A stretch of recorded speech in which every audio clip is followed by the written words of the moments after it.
ready. All right. All right, it's rolling whenever you're ready. All right, guys, welcome to Cleveland Moto, podcast number 352. Bam, bam, bam, bam. So, you guys, I would like to say we've had a lot of shit happen this week in particular, despite it being Colduary, right? Yeah. So that's where we are. Again, in Ohio, we like to say September, October, November. What was it? Sunday, one of the nights, it was 67. I was riding a motorcycle with a light jacket on. Yeah. And then it was 31 the next morning. Yeah. And so yesterday we did fluid film, and we'll talk about that in a second. To my immediate left is Oscar. And to his immediate left is Sleepy. To his immediate left, Dan Kromke. there's an empty space because Chris went to go get the pizza. God bless him. And then to his left, Steve Hoffert. So yeah, we have had a wild week. I mean, the amount of crap that has happened, despite the fact that it is getting goddamn cold out Well, there. something good happened because Steve is pushing part of the table up with his fucking With his boner. boner. So yeah. So we're gonna talk in the second half. We're gonna talk about Steve's amazing. Well, what happened for Steve this week is kind of a big deal. We'll get into that. Getting ED fixed is the greatest thing ever. Isn't it? This is one of these. This is one of these things that we're in the second half of the show. We're going to talk about Steve's amazing score amazing boner. Right? Oh, thank you very much. It's very fucking cool. Really fun stuff. So, as you guys might know, if you're paying attention, Oscar has been turning our 1990 Roadburners Atari video game. Well, Ride On. It's a Ride On arcade game. Yeah. And he's taken it from being a substandard Ride On arcade game, even when it was new, to being holy fucking shit. Wait a second. The pictures was this game. Yeah. I didn't realize it was this game. I thought it was some rando. No, it's that one. This game. And the progression that it has taken is almost impossible to imagine that it's a Cleveland Moto operation. Oh, yeah. Because we have never pulled anything together this quickly. Nope. It takes us weeks to decide what we're going to take to Mid-Ohio. Although slightly disappointing, though, is that the taillight doesn't work yet. Oh, yeah. Hold on. There's what has happened. And the funny thing is, so there's a video game called Manx TT On the Edge 2. And if those listeners who are very fucking creeping on us, those listeners who creep on us will know that in 2019, the last year that they had the Isle of Man TT, Oscar and I were there. Okay. So the last year in recent history that the TT existed, we were there. We were present for it. Oscar set this whole thing up to work on a PlayStation 4. Yep. And the game we originally was we were focusing everything around the game Ride 4. Right. So we were doing all of our testing, all of our setting up with Ride 4. And, it has challenges, and it was kicking 100% of our ass. But the tracks you get to use, you don't get Isle of Man until you've played 90,000 hours of the game. I double-checked the video that started this whole fucking thing. It is not the Isle of Man track. It's bullshit. It's Ireland track? It's an Ireland track. It's not the actual TT because trademarks and shit. Because they have their own video game, which is the one we have here. So for those very observant fucking listeners or people who were I was yelling at my radio, you bitches were wrong from the start. If you know that, chime in and let us know. We're really hard to find. ClevelandMoto@gmail.com, right?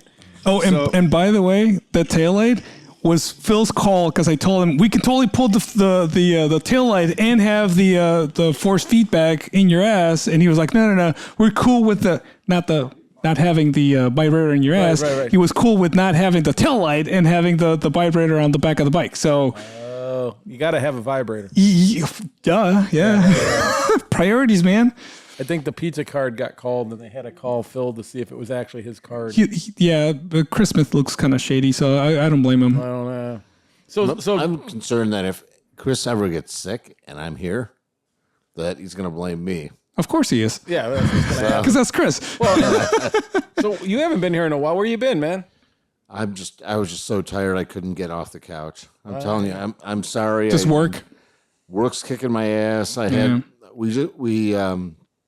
had to move 52 tons of this EPA approved sand into this project I'm doing for one of my customers. So that thing kicks your ass. I got a pneumatic truck.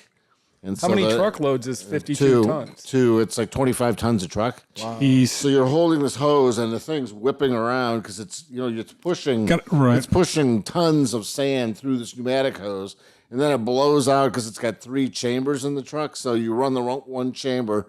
As soon as it gets empty, it like whips your ass like. Jeez. And luckily, I had some really good guys at work that helped me out. Like even John helped me. And a couple other guys that work. All the good guys and John. No, I didn't. We got the hint. We got the hint. But I had to get it done because they were going to fine my client like $1,000 a day. Oh, and for that's not nothing. having It's usually $25,000 a day. Jeez. Wow. For what? What was he refused to do it for like. He was supposed to do it like 6 months ago. Oh, so this is nothing to do with you. This is he was fucking up, and he asked you to help him or something. He didn't want to spend the money because it's a $10,000 job, and now I'm strung out $10,000 because I'm hoping he pays me. Oh, so I'm like, I paid for it up front with my own money. Oh shit! Because I wanted to get it done and I want to do what's right. Right. But I mean, he always pays me, but I got him on like the texting saying he's going to pay me, and he knows how much it's going to cost. It's $120 a ton for sand. Jeez. Wow. And then it costs like $900 to ship it. Ship 25 tons. So, it's $9,000 something plus dollars to do the job. But I mean, it was really bad. It was my worst plant. So. Jeez. Is that going to help you clean the thing up and make it? It'll stop it from flooding all the time. Okay. Because the thing is, the sand has got a really high coefficient. It's called the uniformity coefficient. Mm-hmm. So it's like, think of like having a bunch of marbles in a container. If you pour water through it, all the marbles are like next to each other, so the water drains down through it. Yep. But if you have a different, like a bad uniformity coefficient, it's like having golf balls and softballs and tennis balls, and then when they move around and whatever, they all compact, and so then you have like almost a solid mass instead of uniform pore space between all the particles. So that's why it costs so much money, but it should make my job a lot. I'm hoping it makes my job easier. Hey, welcome to Grumpy Surinai, the science guy. But I could use some bourbon. There you go. Go get a glass. Yeah, get a glass, man. I'm gonna make Chris Smith get me a glass. No, I should make Michael Fresh get me a glass because I make him do everything else that works. So I got some news. Okay, what's got? I finally got the BMW put back together. Oh, shit. Nice. You remember I had put like 2 cans of brake fluid through it and it was still spongy. Oh, yeah. And then I remeasured the rotor and found out there was a 1,000th of an inch difference between the inner and outer edges of the rotor. Bought a new rotor for it, installed it, adjusted the caliper because it's this screwy BMW system. Yeah. But they're perfect now, man. They're like better than they've ever been by quite a bit. The problem was the rotor, not the actual. It was the rotor, yeah. Wow. Well, I mean, this all started because I rebuilt the caliper and replaced the flexible hose. I had done the master cylinder 2 years ago, so that didn't need to be done. And I just couldn't get, of course, when I took it apart, I put new brake pads on it, and the cylinder being... So everything but new was new but the rotor. But the rotor. And how many miles do you think was on the old rotor? It's hard to say. It's not the original rotor because it's a floating rotor. Okay. It's an EBC floating rotor, which is what I replaced it with, but they didn't come with floating rotors. Gotcha, yeah. Huh. It came with that funky system that had like the... I just took the one apart on my R75. And it's just a pain in the ass. Yeah, you got to just do. I just did trial and error on the adjustment because, like, you have to adjust whether the rotors are, how. It's really weird, and you just keep adjusting it until you get the firmest pull on the brake lever. Is what I did. And I hate to say it, but I really think I want to put an R60 dual leading shoe drum brake on it. I like drum brakes, so I mean, I don't ever ride fast. Well, and it's been what? It's been about 3 weeks since you've been here. Maybe 3? Yeah, I missed 2 weeks. So how many motorcycles have you bought? I haven't bought anything. I've been, like I said, I've been so busy that I've been doing nothing but I work and I sleep. Wow. And I barely drink. which I mean, I'm having like the DTs now. So Jeez. Yeah, I've been slowing down a little bit on that front too. yeah, I haven't had time to work on the house, and it's getting really bad now because it's winter, and those people that I bought the house from are like creeping around in my house, even though they haven't owned it for a year. They're supposed to clean out their shipping container. Oh yeah. And they're creeping around in the freaking house. Like, what are they doing? They're digging around for like Something cans they of left money or something? Dude, put locks on it. Well, I'm going to tear down the house. I hate to spend like even a penny on that house, but No, I get it, but like just to fuck them. but Right? why isn't that weird? It's like you would move out. Like, say you moved out of your Yeah. house a year later, you come back to your house, and if nobody's there, you go in your old house and creep around on people. That's what's going on with me right now. I'm supposed to get the keys to my new house Saturday, and the realtor said, "Well, they're mostly moved out." I said, "What do you mean mostly moved out?" She goes, "They think they'll be on time." You're like, I'm I'm mostly like, I gonna. have fucking all kinds of shit lined up. Like, I need to know these assholes are out of my house. Like, get the fuck out of my house. Or Like, don't you have something in there that they have to pay rent? yes, and they don't want to. So like, Well, then get the fuck out of there. They already paid rent for this month because we were supposed to get the house November 1st. So now they've been there for 20 days and they've paid that rent. And now like we'd have to renegotiate another contract or something if they're not out. Yeah. But meanwhile, I have a pod dropped off at my house. We're loading it. I'm supposed to have all this shit. For moving the your weather's stuff in. getting conveniently worse and worse and worse. Yeah. So like if it snows again, I might not be able to ride any motorcycles out to my garage. I'll have to trailer all of them, which will suck ass. Well, if you need help, I'm glad to help you out. Thank you. Yeah, I'll definitely. I might take you up on that. My wife's going out of town, so we supposedly get the keys this weekend. She's gone for 2 weeks because her dad's not doing well. She's going to Florida to visit her dad. So basically, I'm getting a new house by myself with like all the shit to do. So, and to your point of working, I work, I go home, and then I'm working on the old house. That's it, constantly, like painting something, fixing something, trying to make it nice so that it's oh fuck. Well, maybe you could use my ambulance because then you could just roll your bikes. You could fit like 3 bikes into my ambulance. Yeah. I forgot And about then the ambulance. I have like eye bolts, so you just strap them down, and I use the seat belts from the seats. Like you pull it forward, and I use the seat belt. Oh, to for hold catching the wheel. tire? Yeah. And then I put then I just strap it to the one side, and I put like a pillow in there, and I strap it to the side. Yeah. So maybe you could use that to move some of your Yeah, stuff. if it snows, I'm gonna have to do something. So that I might take you up on that, definitely. But you haven't put your old house in the market yet, right? No, like Good. we've That got, was smart because if not, you would have been fucked both ways. Yeah, both ways. Having to move and then not in our having a place to neighborhood move to. in Cleveland Heights right now, a house is lasting 8 days max on the market. I believe that. Yeah, so it's I'm not too stressed about it. You know, the fact, and we have if we'd have a second, if we'd have to pay 2 mortgage payments, that would start in February 1st. So I don't know. I mean, we got some time, I guess, but it's just a lot. It's a lot of work. It's a lot. The problem is the weather. I mean, it's not even anything is. else. It's It's just getting- it's gonna suck. Then the other thing, because I didn't think I was moving when I built it, my paint shed I glued together. So I have a 7x7 plastic shed Oh yeah. that won't come apart. So I'm thinking about strapping it to my 5x7. How tall? You don't have to just worry about height. That's the only thing you have to Well, worry I'm going to about. lay it flat. I'm going to put because it's got a pointy roof. Yeah. So I'm going to put that forward almost like a trailer, and then it's only 7 feet high, 7 feet wide.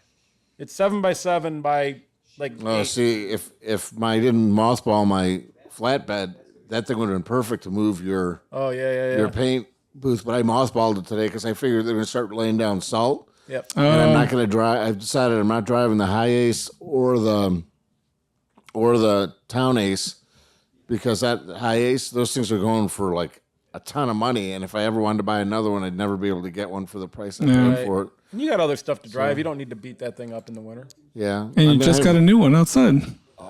Yeah, I'm afraid. I need to take that out there tonight Oh shit. before before it gets salty. Yeah.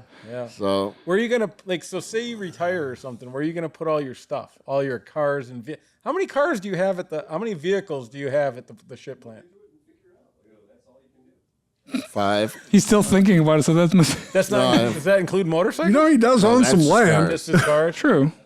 So you got the ambulance, the Subaru. What else? The Town Ace and the High Ace, and I have a 73 E3. Jeez. I feel like Cam. It's an E3 with a 3-liter big 6.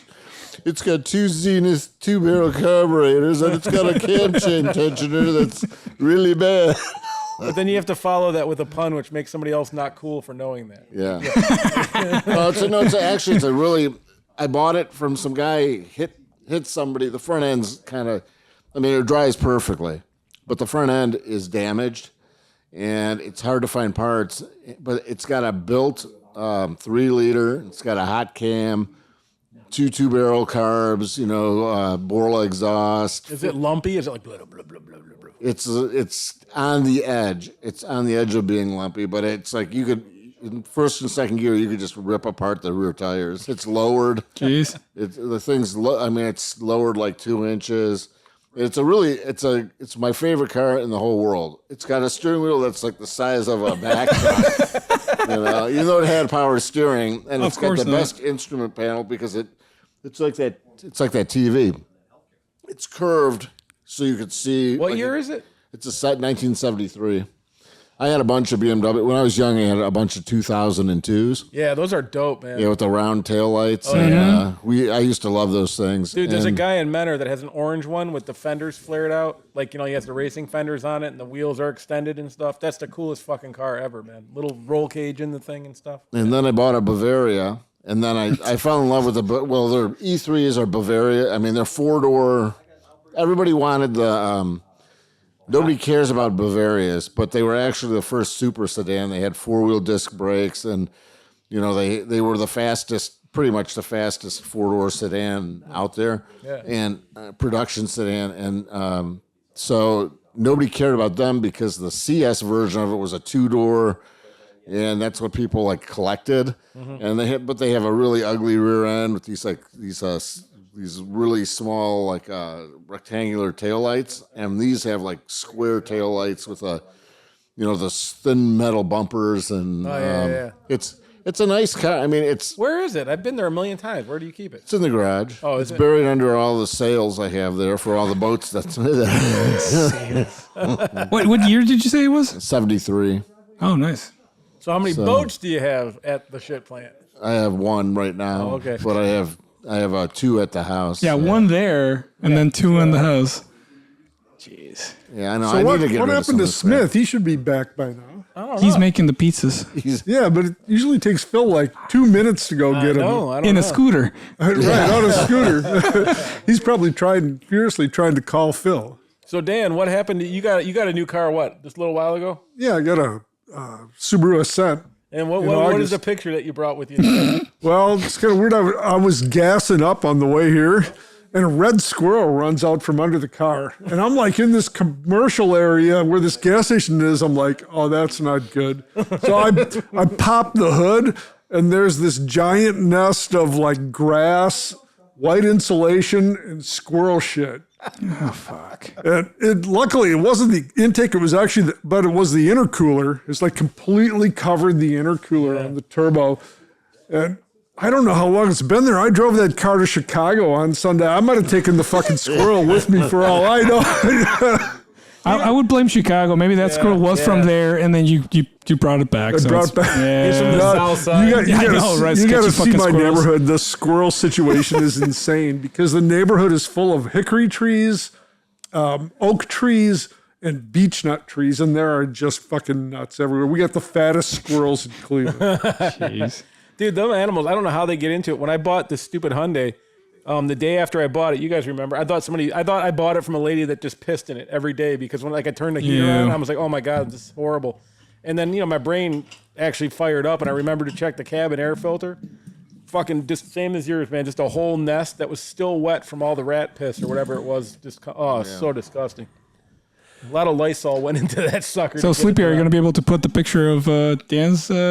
Yeah, we'll get it. You got to send me that picture. Yeah. Go up there. That was an insane amount of fucking shit. That intercooler is not an intercooler. No, not anymore. It wasn't cooling anything. No. All that is But do you think that could have been done since I got back Monday? That had to be there for a while. I don't know, but I also I'm of the full opinion that a fucking mouse, like the amount of damage a gang of mice or squirrels can do in a weekend makes us look like amateurs. Yep. Yeah. They're in constant panic mode. They're like, we got to build a nest. So you've seen the way squirrels are. Oh, yeah, there was a bunch of hickory nuts under there too that he squirreled away in different nooks. I got to get under there in the daylight. I'm sure there's more. I didn't realize how many mice I had in my garage until we were just getting ready to shoot fluid film. And I'm like, every time I move something, there's a million little fucking mouse turds everywhere. So I'm going to get that. I'm going to get another one of those tippy water parks, the anti-mouse water parks. I've been like, make Diane give me a piece of like used ferret bedding. Yeah. I stick it under the old Triumph cover that started my garage. I wonder if I could make money like selling used ferret bedding because they're people predators. that want to repel squirrels and mice. Because nobody wants to go anywhere near a fucking ferret. They're vicious. I mean, they're predators. Absolutely. You should sell ferret piss, and then you just drip it around. As opposed to parrot piss, which would. I'll let you come over and milk them for piss. Oh, shit. Ouch. He's going to like that, yeah. That is going to be unfucking cool. Yeah. That was the first day I met my one brother-in-law. I was dating my wife. I go to the door and I knock on the door because I was supposed to meet my wife at her sister's house. The door opens. My brother-in-law is holding this dog and he's jacking it off. Like, seriously, he's holding the dog like this and he's jacking this dog off. And he's like, "You look like, what do you want?" Like, he asked me what I want. I'm like, "I'm here to meet Kit." And he's like, "Oh, come on in." I'm like, it's like he was testing you out to see if you're going to be cool enough. No, but he was trying to mate he had a Westie and he had they borrowed this or they had a dog stud, whatever, for the Westie, but the Westie was not interested in having sex with their dog. So he was trying to get the dog going. So he was the fluffer then. Yeah, he was fluffing this other Westie. But the dog looked like the horse from the Little Rascals. It was like a sway back dog, and it was like, why would you stud out this dog? Well, now you know what he wasn't interested because he was jerking him off, so he was interested in him, not in the other dog. And then he tried to put like phone books down, so you're like leveled up the. It was ridiculous. Oh my God. I'm not even, we're going to take a pizza break real quick and we're going to get back to the stories of artificial insemination and animal husbandry in just a minute. And squirrels. Yeah, stand by. Squirrels. All right. 1 hour later. Wow. Okay, we're back. All right, guys, we're back. So, observant listeners and viewers will notice that John McElfresh is now here. He literally just, he was the opposite of raptured. He was sent from heaven to come and satisfy us. So, why in the break? What happened is satisfying whenever you're ready. at any moment.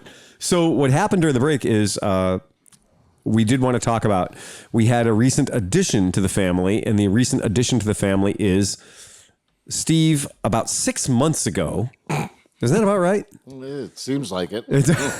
About 6 months ago, Steve sent me an email and said, "Phil, buy this." And on B Forward was this, what year is it? I thought it was a 92, but it says 93. Yeah. So 90 something. That's a very good place to start. But I don't think it's a 90 something. Well, yeah, and that's the whole. It's amorphous right now. Right now it's a I don't know. But the vehicle in question is a Kia Jeep.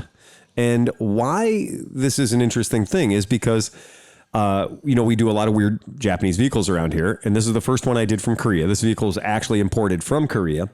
And if you, the Korean military, after we left there and, we got done having a war there, Jeep, the company Jeep that makes the military vehicles. Oh, that was a good one, Chris. Holy shit. Very vocal. And that was a National Bohemia, a Natty Bow. And a very strange colored can for a Natty Bow. Yeah. That's what they're doing. Right on. Okay. Kick ass. So the Korean military was allowed, Kia, the national car company of Korea, I believe Kia might stand for Korean International Autos, is what I think KIA is an acronym.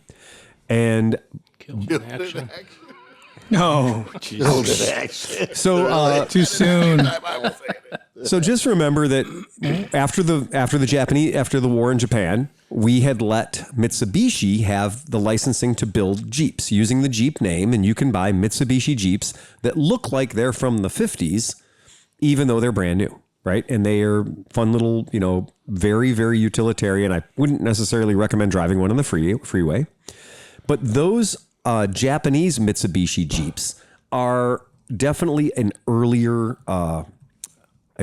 version or an earlier vintage. Yeah, right. They're an earlier iteration, and they really are very, very much a World War II Jeep.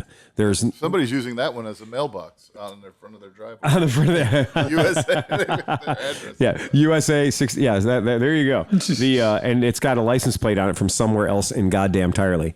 So when we talk about these vehicles that are military, when we get done being somewhere, we will usually leave the country that's there with rights. All of our shit. Just leave the shit behind. Well, we do leave our shit behind, but also...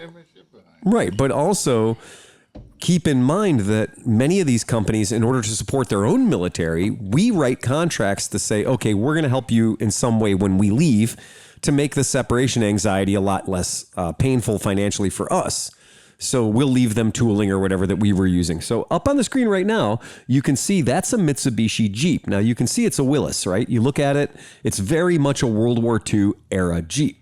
But if you look very closely above the 7-bar grille, you can see the word Willys on there, but right in front of the word Willys is the Mitsubishi logo. So the Mitsubishi Star logo, or Diamond Diamante logo, is on the front of that fucking Jeep. So that is a Mitsubishi manufactured Jeep, manufactured using the term Willys, using the term Jeep, manufactured in Japan. And it is fucking basic. It is the same basic Jeep that our guys would have used over there. It does not have air conditioning. It does not have, goddamn anything. I mean, it doesn't have power Electric brakes. windows. It doesn't have power steering. It does not have electric. It got nothing. It is exactly the same Jeep that our soldiers would have been driving around Japan in, or South Pacific, or what have you. That's where things get a little different when you bring in the extra years between World War II and Korea, the Korean War. And that's where you get into that fucking, the Kia Rocksta, right? And when we pull up the picture of the Kia Rocksta and we look at that as a military vehicle, it's pretty fucking obvious that this is a later generation of Jeep. Now, I'm terrible with the nomenclature of like a CJ5 versus a CJ7, these civilian Jeeps. That's what the C stands for. And on this one, you can tell that this has had aftermarket wheels put on it and all kinds of shit like that. So that was that's a legit military vehicle that Korea used, and I think what this vehicle is that you've got. I think it's the Kia Rasta. Rasta, and it's just always smoking. Yeah, it just never stops smoking, and so I think that the vehicle you have, because the vehicle that you have has nighttime driving lights. It has infrared lamps. It has infrared marker lamps on it that are all built on the same tooling that our American military night vision lamps or marker lamps, or IR, what they call it. All of our IR lighting was on. I will be interested in your vehicle to see if somewhere in there is a switch that is a blackout only switch, because in all of our American military vehicles, there's a toggle system for changing the lighting, and you squeeze two of these toggles at the same time, and that puts the whole vehicle in blackout mode, and you have to literally unlock that switch to make the lights come back on again, so knucklehead private idiot doesn't accidentally turn the lights on and identify the position of the entire battalion. And I'm going to be interested to see if your vehicle has a blackout switch on it somewhere that will really fill out the whole story. Fucking cool. Now, describe the metal. Well, it's the thickest metal I've ever seen on any vehicle. I mean, it actually reminds me of my 53 Chevy. Yeah. Like my 53 Chevy, which is before, like nobody I mean, I was at a short story, but I was at a concert, and this 57 Chevy comes up, drives by me, and I was in my 53 Chevy. And he's like, 53, wish you were 57. But if you touch the metal on a 57 versus a 53, it was like twice as thick. Yeah. On a 53 Chevy, that thing was built like a tank. It had like a single channel braking system, but it was built like a tank. That thing is built like that. And for a very short period of time, I had a vehicle, a Checker cab. So I had a Checker Marathon. And the Checker Marathon, the reason it did service as a taxi cab in America for so long, even though the vehicle looked like a 1955, they were still building them in the 80s. And the metal on my Checker Marathon was the same way. It was impossibly thick, easily twice as thick as regular car steel. And you're looking at your Jeep. When it first showed up, the guy drove it off the trailer. I went out and there's this big rust spot on the top of the front right fender. And you'd be like, oh shit, that's just rotted right through. It has the look of rust that has rotted right through. And what I realized, there's no way that rust is rotting right through. That is, despite its horrible appearance, that's surface rust. Just a bubble. You could sand that off and just fuck it. There's no compromising the metal integrity underneath that. There are no bends in that in the metalwork too, No. so it had to be thick just to maintain its shape. And like nowadays, all the cars have like all these bends and all these curves. But that's to maintain rigidity of the body panels. Yeah. This thing is all flat. Everything is flat. And underneath the lips of the front fenders, it has that same rigidity. The curved metal, the channels and stuff stamped into it to give it rigidity. So it's like, in addition to being made of the thickest metal known to goddamn man on a vehicle, it also has rigidity backing it up that is completely unnecessary. It didn't need to be corrugated. It did not need. Is it bullet resistant? No. It's that thick? No. Yes, it is. What Steve's going to sit inside, and he's going to let us shoot at it. I'm going to say the words water resistant and bullet resistant are very dangerous words. I just gave away the last of my armor piercing rounds. Oh shit! And if it's true to a Jeep, the heater will suck dick. And that's right. And we did talk about that in a previous podcast about if you're a tanker, heaters are a problem. But I think that so we saw this has an air conditioner in it. So it's got an AC unit. It's got power steering. It's got power steering. He only likes to use air conditioning in the wintertime for the defogger properties. This is a very, very interesting vehicle, and I can't wait to kind of watch you dig into it more because, one, this is an implement. This is clearly not meant for civilian consumption. This is not like the steering wheel. Somebody put a little tiny steering wheel in there that, you're going to have good power steering because the tires on that thing are 1.5 feet wide apiece. And they're set really far away from the center line of the vehicle. Holy shit. It's going to be a rough and tumble vehicle right there. But so that's what size is that motor? It's a 2-liter. It's a 2-liter diesel, right? And that's what caught my eye because I usually just search for manual diesel. And then I look at all the vehicles made with a manual and a diesel. Right. Yeah. So that happened to be in the category. But I was looking for another Town Ace. with a diesel, with a manual diesel, with a manual and a diesel, but with 4-wheel drive. That's what I was looking for. So a manual Town Ace diesel 4-wheel drive would be the second slowest vehicle in the world.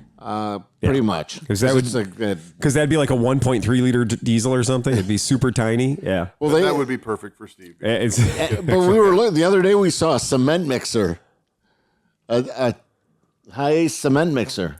Oh, really? It was like a 2 cubic yard cement mixer. And you know that the suspension under that was just railroad tracks. Oh, I wanted to buy that really badly, but I already had ordered this. And so that takes us to the next topic, and that is getting it fucking here. So first of all, we ordered it a long time ago. And I was a hard buy on this Jeep. When I saw the Jeep, yeah, because I've looked at them before, I've been kind of interested in them, and I've seen what they're normally going for like $10,000. Absolutely, yeah. And this one was under that. So, right, yeah.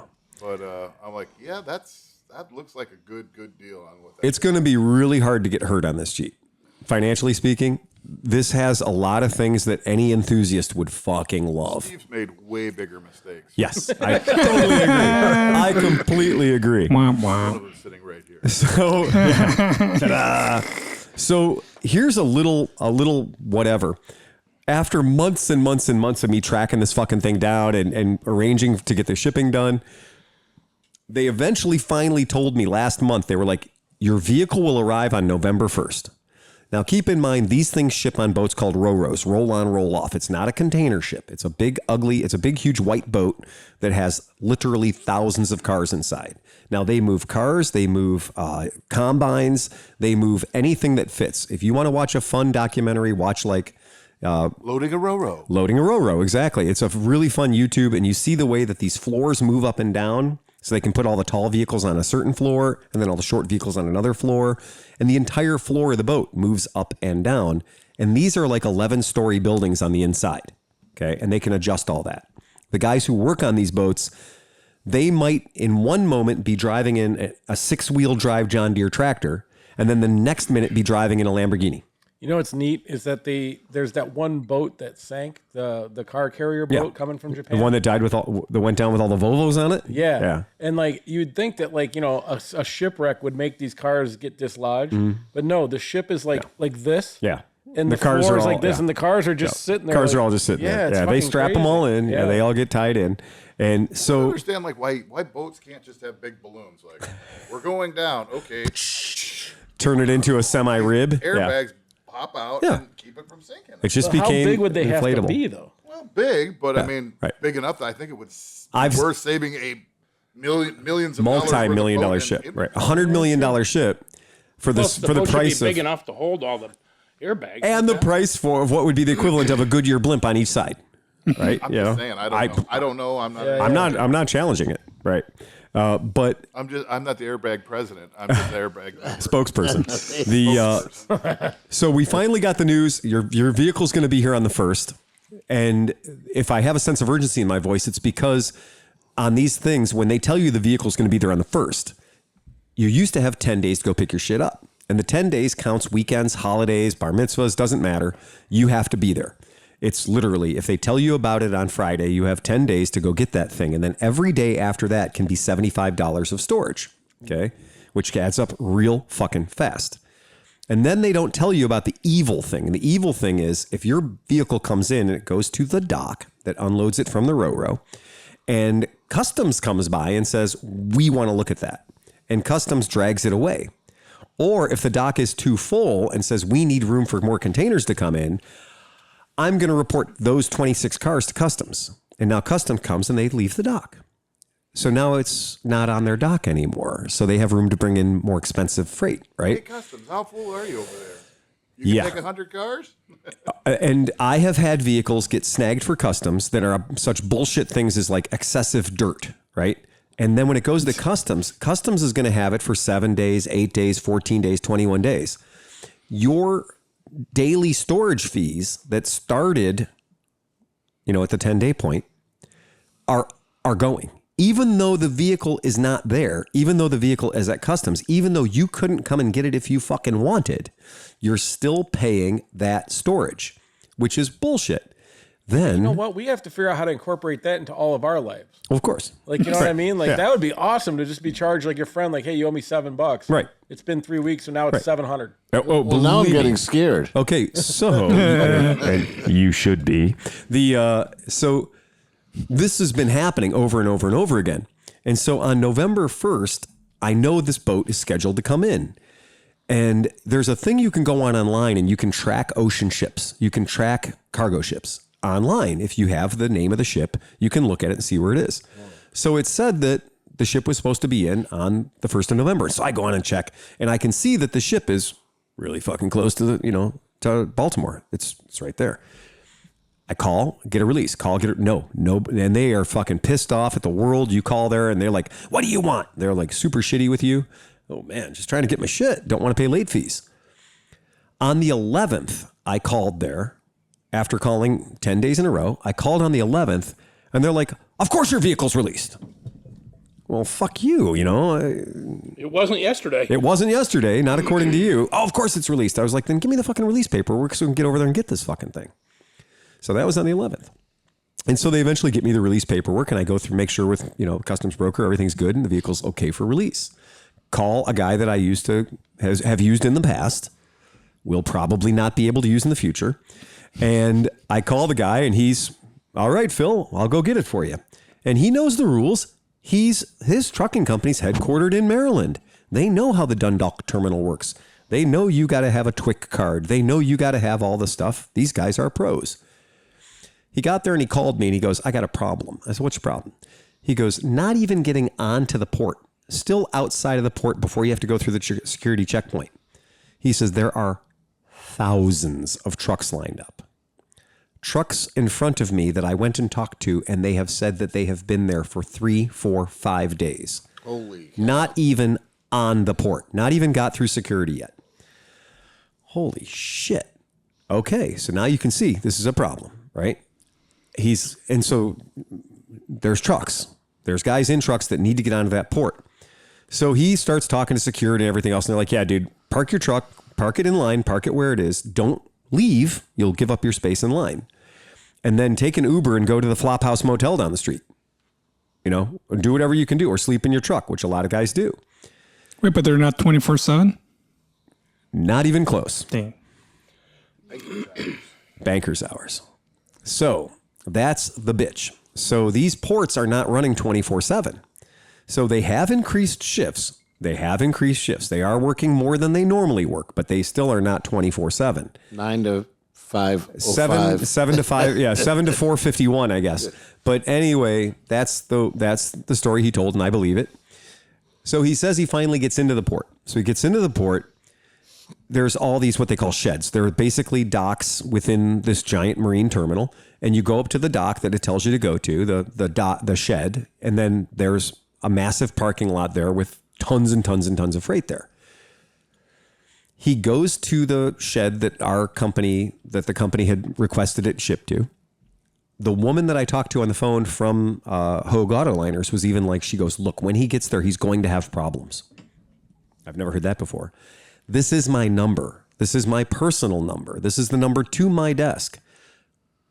You have been approved. Your freight has been released. I have everything here that anybody will ever need to know. When he gets there and they give him shit, which they will, he is to immediately call me and put me on with them because they are our customer. They are our vendor. And if they want the business of Hogue Autoliners, which is billions of dollars, they will suck our dick. And he's like, she said, I'm not saying he might have a problem. I'm telling you, this is the only way to get the job done. He gets on the property, the space, and I've been there many times, the space that is normally occupied by little Japanese cars is all containers stacked 6 and 7 and 8 high. There's no room for little Japanese cars anymore. We're in the West Coast, so now we're fucking It's too many containers, trucks lined up out the gate. The inability, the shortage of square footage to move trucks and containers around. Everybody's running around with their fucking chicken with their head cut off because the system has failed. It has broken down. He gets in there. He waits 2 days inside the port, running around to people like, I don't care. Just tell me in a vague idea, because Dundalk Marine Terminal is probably 3 square miles, right? He's like, just tell me in a vague idea where I can find this little silver Jeep. Well, didn't he call the gal? What's that? He called the gal. Absolutely. Yeah. We're working on it. All right. So he said, Getting ahead of myself. So he said, fuck it, because there's 200 trucks in front of him, right? And he's waited 2 days. So he goes out on foot and finds the Jeep. Wow. He finds it.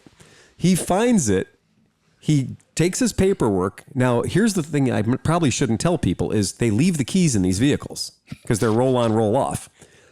So he finds the thing, grabs it, drives it from across the dock where they've stuffed it and hidden it, right?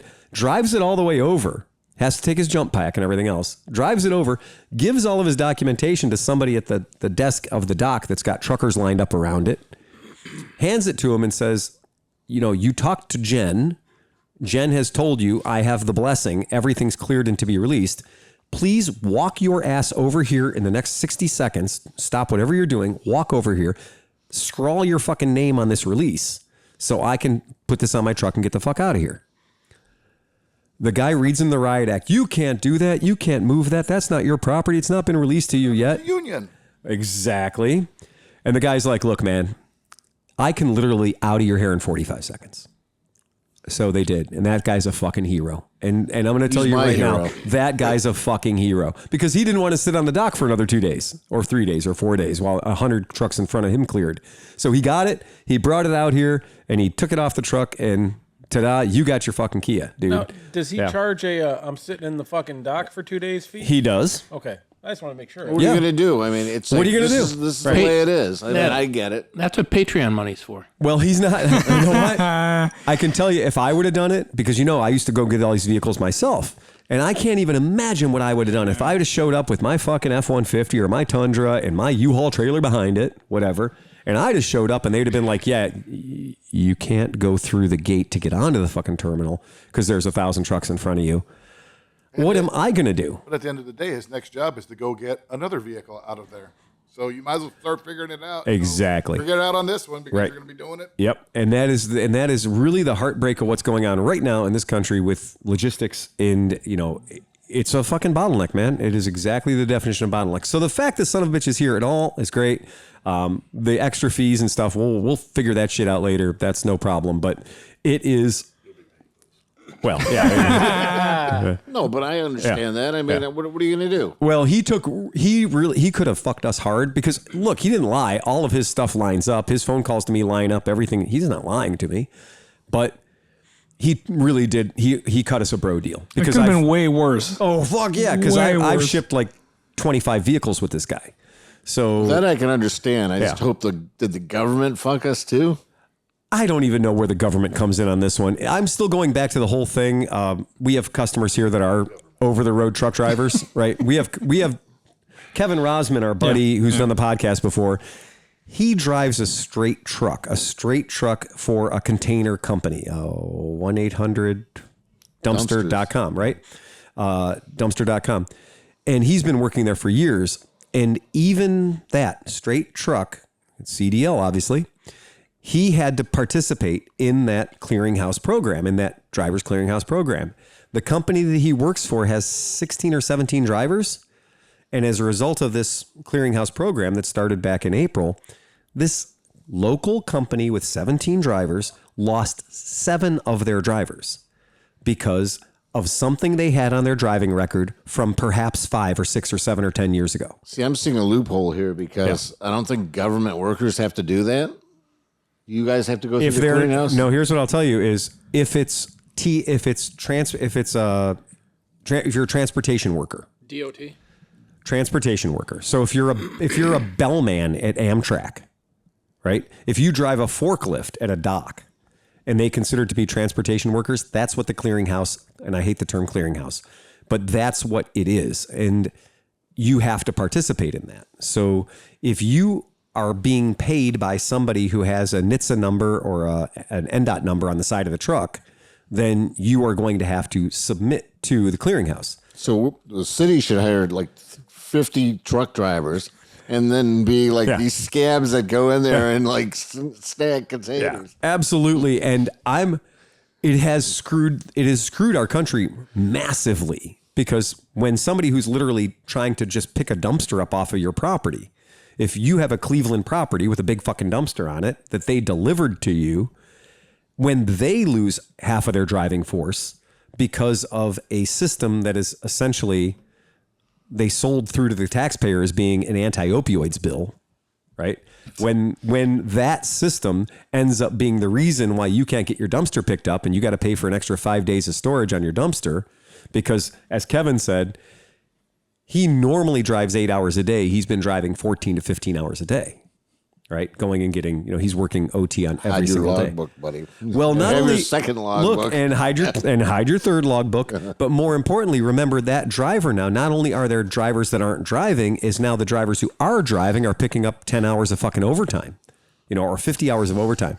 That's more How much expensive for safer is everybody. that? It's Exactly. not. No, It's I'm not. saying it's much more unsafe. They're trying to pass a law to give the permission for 18-year-olds to get the CDLs. No, I thought it was the other way around. Out in California, Yeah. half of the logjam is you had to be 21, Right. and you couldn't drive trucks older than 2011. Exactly. And that's been around for a while. Yeah. But so their solution for no goddamn truck drivers is now we're going to give permission for 18-year-olds to drive trucks. That's not. Because they haven't got a DUI yet. Yeah, because that, right. Yeah. Yet. We can only hire virgins for this position. Yeah, that's it. So you have to be monastic or whatever, I should right? talk to Kevin. Maybe I can get some moonlight hours. Well, fuck yeah, dude. CDLs are magic. Yeah, so that's cool. Now on to the next story. We have gifts. Our podcast listeners have bestowed upon us gifts. What? Yep, our podcast listeners. So what I forgot is, we talk about our patrons a lot, right? So Patreon, patreon.com, ClevelandMoto. People that donate a couple of bucks here, a couple of bucks there to help us keep doing what we're doing or pay for that pizza we just ate or whatever. Thank you. But there are people that exist on the planet that are not so happy with that. They're not computer savvy. So some of those people actually just show up at the shop and drop us gifts. Hell yeah. So this gift is from Ralph Technow. Ralph Technow and his son Phil are Cleveland area scooter riders, and they participate in all kinds of stuff. They came out to Mid-Ohio. Yeah. And here is a bottle of Cleveland whiskey. Cleveland, I don't even know if we're going to... That's called Cleveland Whiskey. That's the name of the title. But it's the limited production Christmas spice-flavored bourbon whiskey. I'm going to pass this around. Still can't believe we're not sponsored by this company. Well, we can work on that. Yeah. Hey, if you like listening to the Cleveland Moto podcast, go to Cleveland Whiskey. I'm sure you can find them and give them a call and say... I think we should start an email campaign. We I could think start that an all email of our campaign. listeners should email Cleveland Whiskey and say, there's an amazing podcast that is perfect for your... Well, it's not just perfect. I mean, we've drank their whiskey more than once. Half their whiskey name is in our name. Exactly. Ain't that the fucking truth? Yeah. Yeah, it's as much as you'd expect. It's called clevelandwhiskey.com. So there's that. But so, Cleveland Whiskey should be a sponsor of ours. It does. It makes sense. It is like the perfect marriage of debauchery and booze. It really is. I mean, and that is a pretty good description of what the fuck we are all about. Christmas ale will make you want to punch your mother. That's my... What will this do? Okay, John. So this is my thing. Fuck your mother. When this gift arrived today, I was kind of like, if this is to whiskey, what Great Lakes Brewing Company's Christmas Ale is... Christmas jail. Can I got to give you guys a story about Christmas ale. So the day I proposed to my wife, she said yes, and then we went to Prosperity Social Club to have a cocktail and see some of her friends. Yeah. And so that's right when Christmas ale came out. And so she had drank 2 or 3 Christmas ales, and instead of celebrating our engagement, she was punching me in the head. And I had to put her to bed like a kid. It's she was losing her. She didn't Did you know. have to choke her out? I almost did, dude. She was Donkey punch. Got to sign a waiver.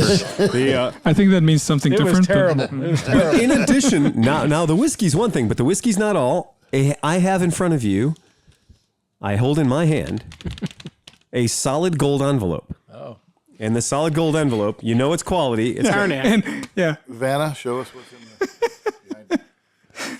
Behind boob number 1. a very small amount of cocaine. What you gotta do is you gotta hold on. It's gotta be the punchline. Almost It killed does him. what he said. No, that's Hey. the punch-up. Pay attention. I missed it. A very small amount of cocaine. Oh, okay. Jesus Christ. I didn't hear that part. Because he was too busy talking. All right, so here we go. Fucking sound guy. Inside, we have a congratulations envelope or congratulations card. Okay, I'm going to hold it this way. And it says, the inscription inside says, when you've worked this hard, you deserve to celebrate and be celebrated, to see just how far you've come and how far you're going to go. So take a moment or two to recognize what an amazing person you are and know that more good things are yet to come. That's the part written by Hallmark. Aw. Okay, here's the part written by Ralph. Oh, shit. Phil and the Moto Stories crew. Thanks, Unkie Phil, and everyone involved in producing entertaining and informative videos. Keep them coming. It's our 1-year anniversary. Fuck yeah. And he gave us a A sheet. a very small amount of cocaine. So we Call got Elvis. Damn. so we got a very small amount of cocaine. And got a so guy. that's Ralph's all right, man. So Yeah. that is the alternative to doing a Patreon. Damn. So that is it. That's the way to do it. Proving that the Cleveland Moto Smart podcast club. does accept cash. Thank you, Ralph. Thank you, Ralph. Thanks, Ralph. Thank you, Phil. Ralph's son is named Phil. But that was cool. He delivered that today, and super fucking nice of him. Thanks, Right on, guys. dude. Yeah, that's it. I think Ralph has always been wondering. I mean, one of us is on fire. Oh, whoa. Did you hear that? What happened? Yeah. All right. There we go. Whatever that was, we isolated it. So I didn't hear anything. I think Ralph has been Must have been. It was just in my headphones. I heard it. So anyway, I heard it too. Ralph has been like, do you remember when I did that thing and I was like, the trick is you want to become a cool dude. You want to get like the cool dude points. I think Ralph has been trying to like, how do I get the fucking cool dude status? Like, when do these cool dude benefits kick in? So there we go. Did he have the number? Did he get the number for the bat phone? I don't know if he got the number for the bat phone, but we should send it to him. Yeah. Because, all right. Very good. Now, so that's pretty cool. I am getting that noise somewhere. You're not hearing that? I didn't. Not hear me. that. No. Okay. I think it's your. I think something's going on with your in here. Yeah. All right. Oh, yeah, that's it. Steve, whatever that was, you just fucking nuked my ears. Sorry. Yeah. Well, I Steve. think No, I'm saying. Yeah, okay. Well, I'm going to make sure it's not in my headphones. Yeah, it's well, not in my actual headphones. Good job fixing that, At Steve. least You it's can the continue output, to not fart the input. And burp into the mic. so. Smith, I got to ask you a question. Yeah. So I've been cutting back on All the right, I sauce think a we're little good. bit, but do alcoholics run in your family? No, but they stumble around and break shit. Ba-dum-bum. It's getting good when you have planned assaults on time. That's fucking awesome. Somebody pass that bottle this way, please. Yep, I want to try that out, fire that up. The That's right. We're gonna, yeah, we're that's gonna Gonna go on wait for the tour. Christmas cast. right, Next year we're gonna go on tour. right. In Cinch. We start with a little soft shoe. Couple of songs. I can't wait for the ventriloquist act. Oh Where shit man. goes sideways. Sleepy's gonna sit on Chris's lap, That's right. run him like a puppet. Yeah, that's fucking good. We'll be sitting on Sleepy's face. So, okay, we'll start by analyzing the cork. The cork on this appears to be made out of Gork. this appears to be made of what I'd like to call Brazilian hardwood. on an opium. No, hold on, let's do the opium. test. You guys ready? Oh, Oh, Dan. It's got a little Squeak. little squeak, not a lot of squeak. Oh, it's got a note. It's got a nose over there. I think that might have been my cable. I don't know. All right, I'm not anyway, hearing we're back. anything. Yeah. Oh, good. I'm glad you're not hearing it. Yeah, yeah. Because right, Oscar is. yeah. Well, you guys It's are on the plugged in. it's on the it's on the. Yeah, it's on that. All Mixer. right, so here we go. We're gonna go ahead and Sleepy, you'll have to insert sound effects. pour a generous yeah. portion. It Yeah. just it did. I'll add the noise that the rest of us aren't hearing. It sounded like the scene of somebody like the Foley for somebody's balls getting electrocuted. 60 hertz hum. 60 hertz hum. Yeah, it was a 60 cycle hum. All right. So there we go. Smells good. I So just wanted just a nip. yeah, smells I'm really not. good. I'm gonna break Dan Kromke's rule, and I'm not gonna let it age for 5 minutes. Damn Crumpy. Smells really good. It does, and I do taste the spices. So 86 proof. yep, 86 proof, and it does have a good. There's definitely a spicy. spicy. You know what Yeah. this reminds me of? When you're in Yeah. Home Depot and they have the Christmas stuff out, Yeah. and you walk past Yeah. it, it just smells like this. All those pine cones that are just Pour it in a sprayed glass, with. or can I just sip it? I don't give a shit what you do with it. I mean, I don't want to. Right. Yeah. Go ahead. Take a drag. Chestnuts roasting. Take a drag, you savage. Yeah. So, yay. Oh, that's not bad. So, motorcycle news. Again, I cannot believe I'm about to report this following information. Oh boy, here we go. But all of you, That's not bad at all. yeah, if you guys like Moto, I had no cringe on that. no, that's completely drinkable. That is almost as spicy as the Stroh's overproof rum. Oh yeah, Yeah, Oh, yeah. that is almost as spicy. but it doesn't make your teeth fall out. No. Whatever else happens with that stuff. No, the Stroh's overproof rum just makes you blind. Right. That's it. It just skips all the other bullshit and goes straight to It blindness. did though. Like when I had my tooth removed, that's when Yeah. I first had that, and Yeah. it healed it in a day. Oh, yeah. It just cauterized it and fucking healed it. And it was done. If you have any open mouth wounds, well, Stroh, it's gonna hurt at first. Take You'll care be of you. You'll be back on the I just line. had my teeth cleaned today. Yeah, it's good. Yeah, why go with ethanol when you can go with methanol? That's correct. The M is for magical. So if you're into mopeds, does that make you a pedophile? No, that's if you're into mopeds and file cabinets. Okay. So if you're into groms, does that make you a gramophile? I think it does. Makes you a gramophone. But He's here all week, folks. I am. So Try the veal. Opening for Smith and Cinch. yes, I'm a very, very, very special guest. So Honda has announced that they will be bringing to America a motorbike called the Navi, Navi. Now, I thought that was just a character from the Blue People movie, Right. Oh yeah. right? Isn't that what they were called? Yep. Then The Navi or Nabi. Nabi. Yeah. I wasn't that. What was the name of that Kevin Cameron disaster? Avatar. Avatar, right. So anyway, but it's not. It's this thing that looks kind of like a Grom. It does. And it does kind of look like a Grom. Like a smaller. Wait, yeah, smaller. They could have brought the ST90 here, but they're bringing that pile of shit. Well, you know what's funny? This is like the horse following the cart or whatever, because that is exactly what all the Chinese companies were doing when they couldn't build the When they Grom. couldn't build the Grom. And they were putting the scooter back ends on a Grom front end and selling them like Boom So Vader that's ones probably and why all they're that. doing it. But tell us more about this, Phil. You are about to become so much angrier. You know that? You guys are like, fuck this thing. I hate it. It sucks. It's great. Nope. You're about to get way angrier. Oh no. You're about to get so much So angrier. it's a 50 cc. Oh, it is. Okay. Well, okay. So let's start with the fact that why do the wheels look so small? Well, the wheels look fucking small because the wheels are fucking small. The wheels are 10 inches Oh. as opposed to a Grom, which would normally have 12 inch 12, wheels. yeah. Right? And in this particular case, these are 2 very important inches. Yep. And that's 2 more Story of important. my life. That is, those inches are more So important than not only does it have small feet, it's also small a little- hands. It also has it's a little small in the pants too. It is a little short in the trousers. Well, a as they say. Grom Yeah. is a they're 125. 125 5 speeds now with like almost like 11 horsepower or something, or 10 horsepower. Yep. This is Exactly. No. Yeah. Yeah. So to go into a little bit more, the name of the bike is actually an acronym. NAVI. National something or New. yeah. New additional value for India. Yeah. Oh. New additional value for India. New additional value for India. So this thing is built in India. It has a very, very impressive drum front brake and a very, very impressive drum rear brake. Steve loves drums. I'm going to tell you right No, now, like dual leading shoe. there is nothing impressive about the brakes on this bike. Tall. This is an automatic transmission, 110cc, give or take, scooter motor. Short How much pants. brakes do you need when your bike only goes 45 miles an hour? And that's also true, right? So 45. yeah. This does. So this reminds me of those things that we used to get showing up at the shop back in the day that came out of a box that somebody ordered on Amazon and said, I can't put this thing together. The steering head bearings were all gone and stuff. And it was this 110cc rotary shift, hoof-lung pooty-doody, like, oh my God. Yeah. Like the worst thing ever. Not untrue. Well, That's what that reminds me. Right. Metropolitans have those crappy drum brakes that are like this big. Yep. And that's and so here's the interesting thing, and I think this kind of is an actual interesting thing. Is this the first Honda made in China? No, this is actually made in India.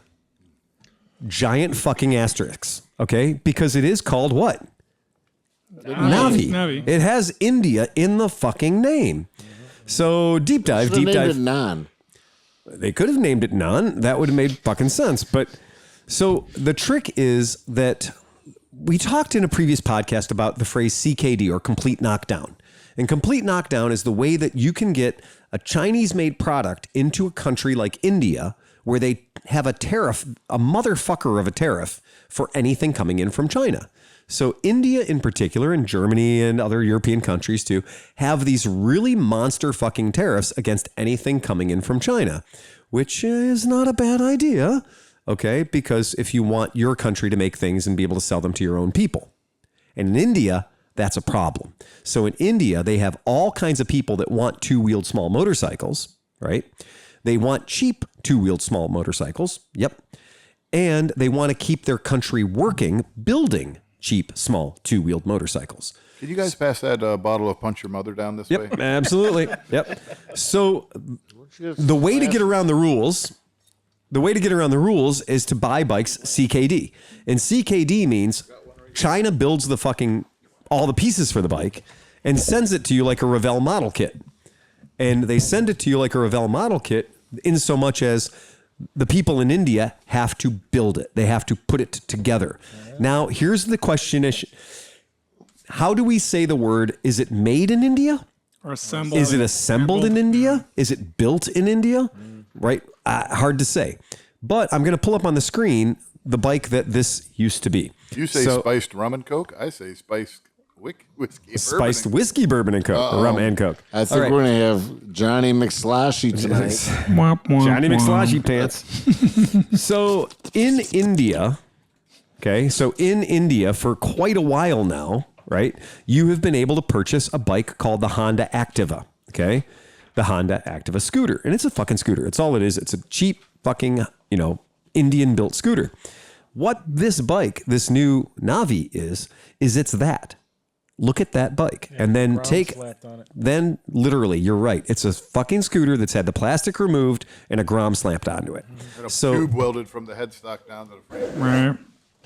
Maybe, right? So, but that's the point. So this uses the same running gear. It uses the same motor, the same transmission. All the parts that make the fucking thing go are off of a Honda Activa, right? So This is getting good. What's that? This is getting good. I like This is going to get good. What? Right. All right.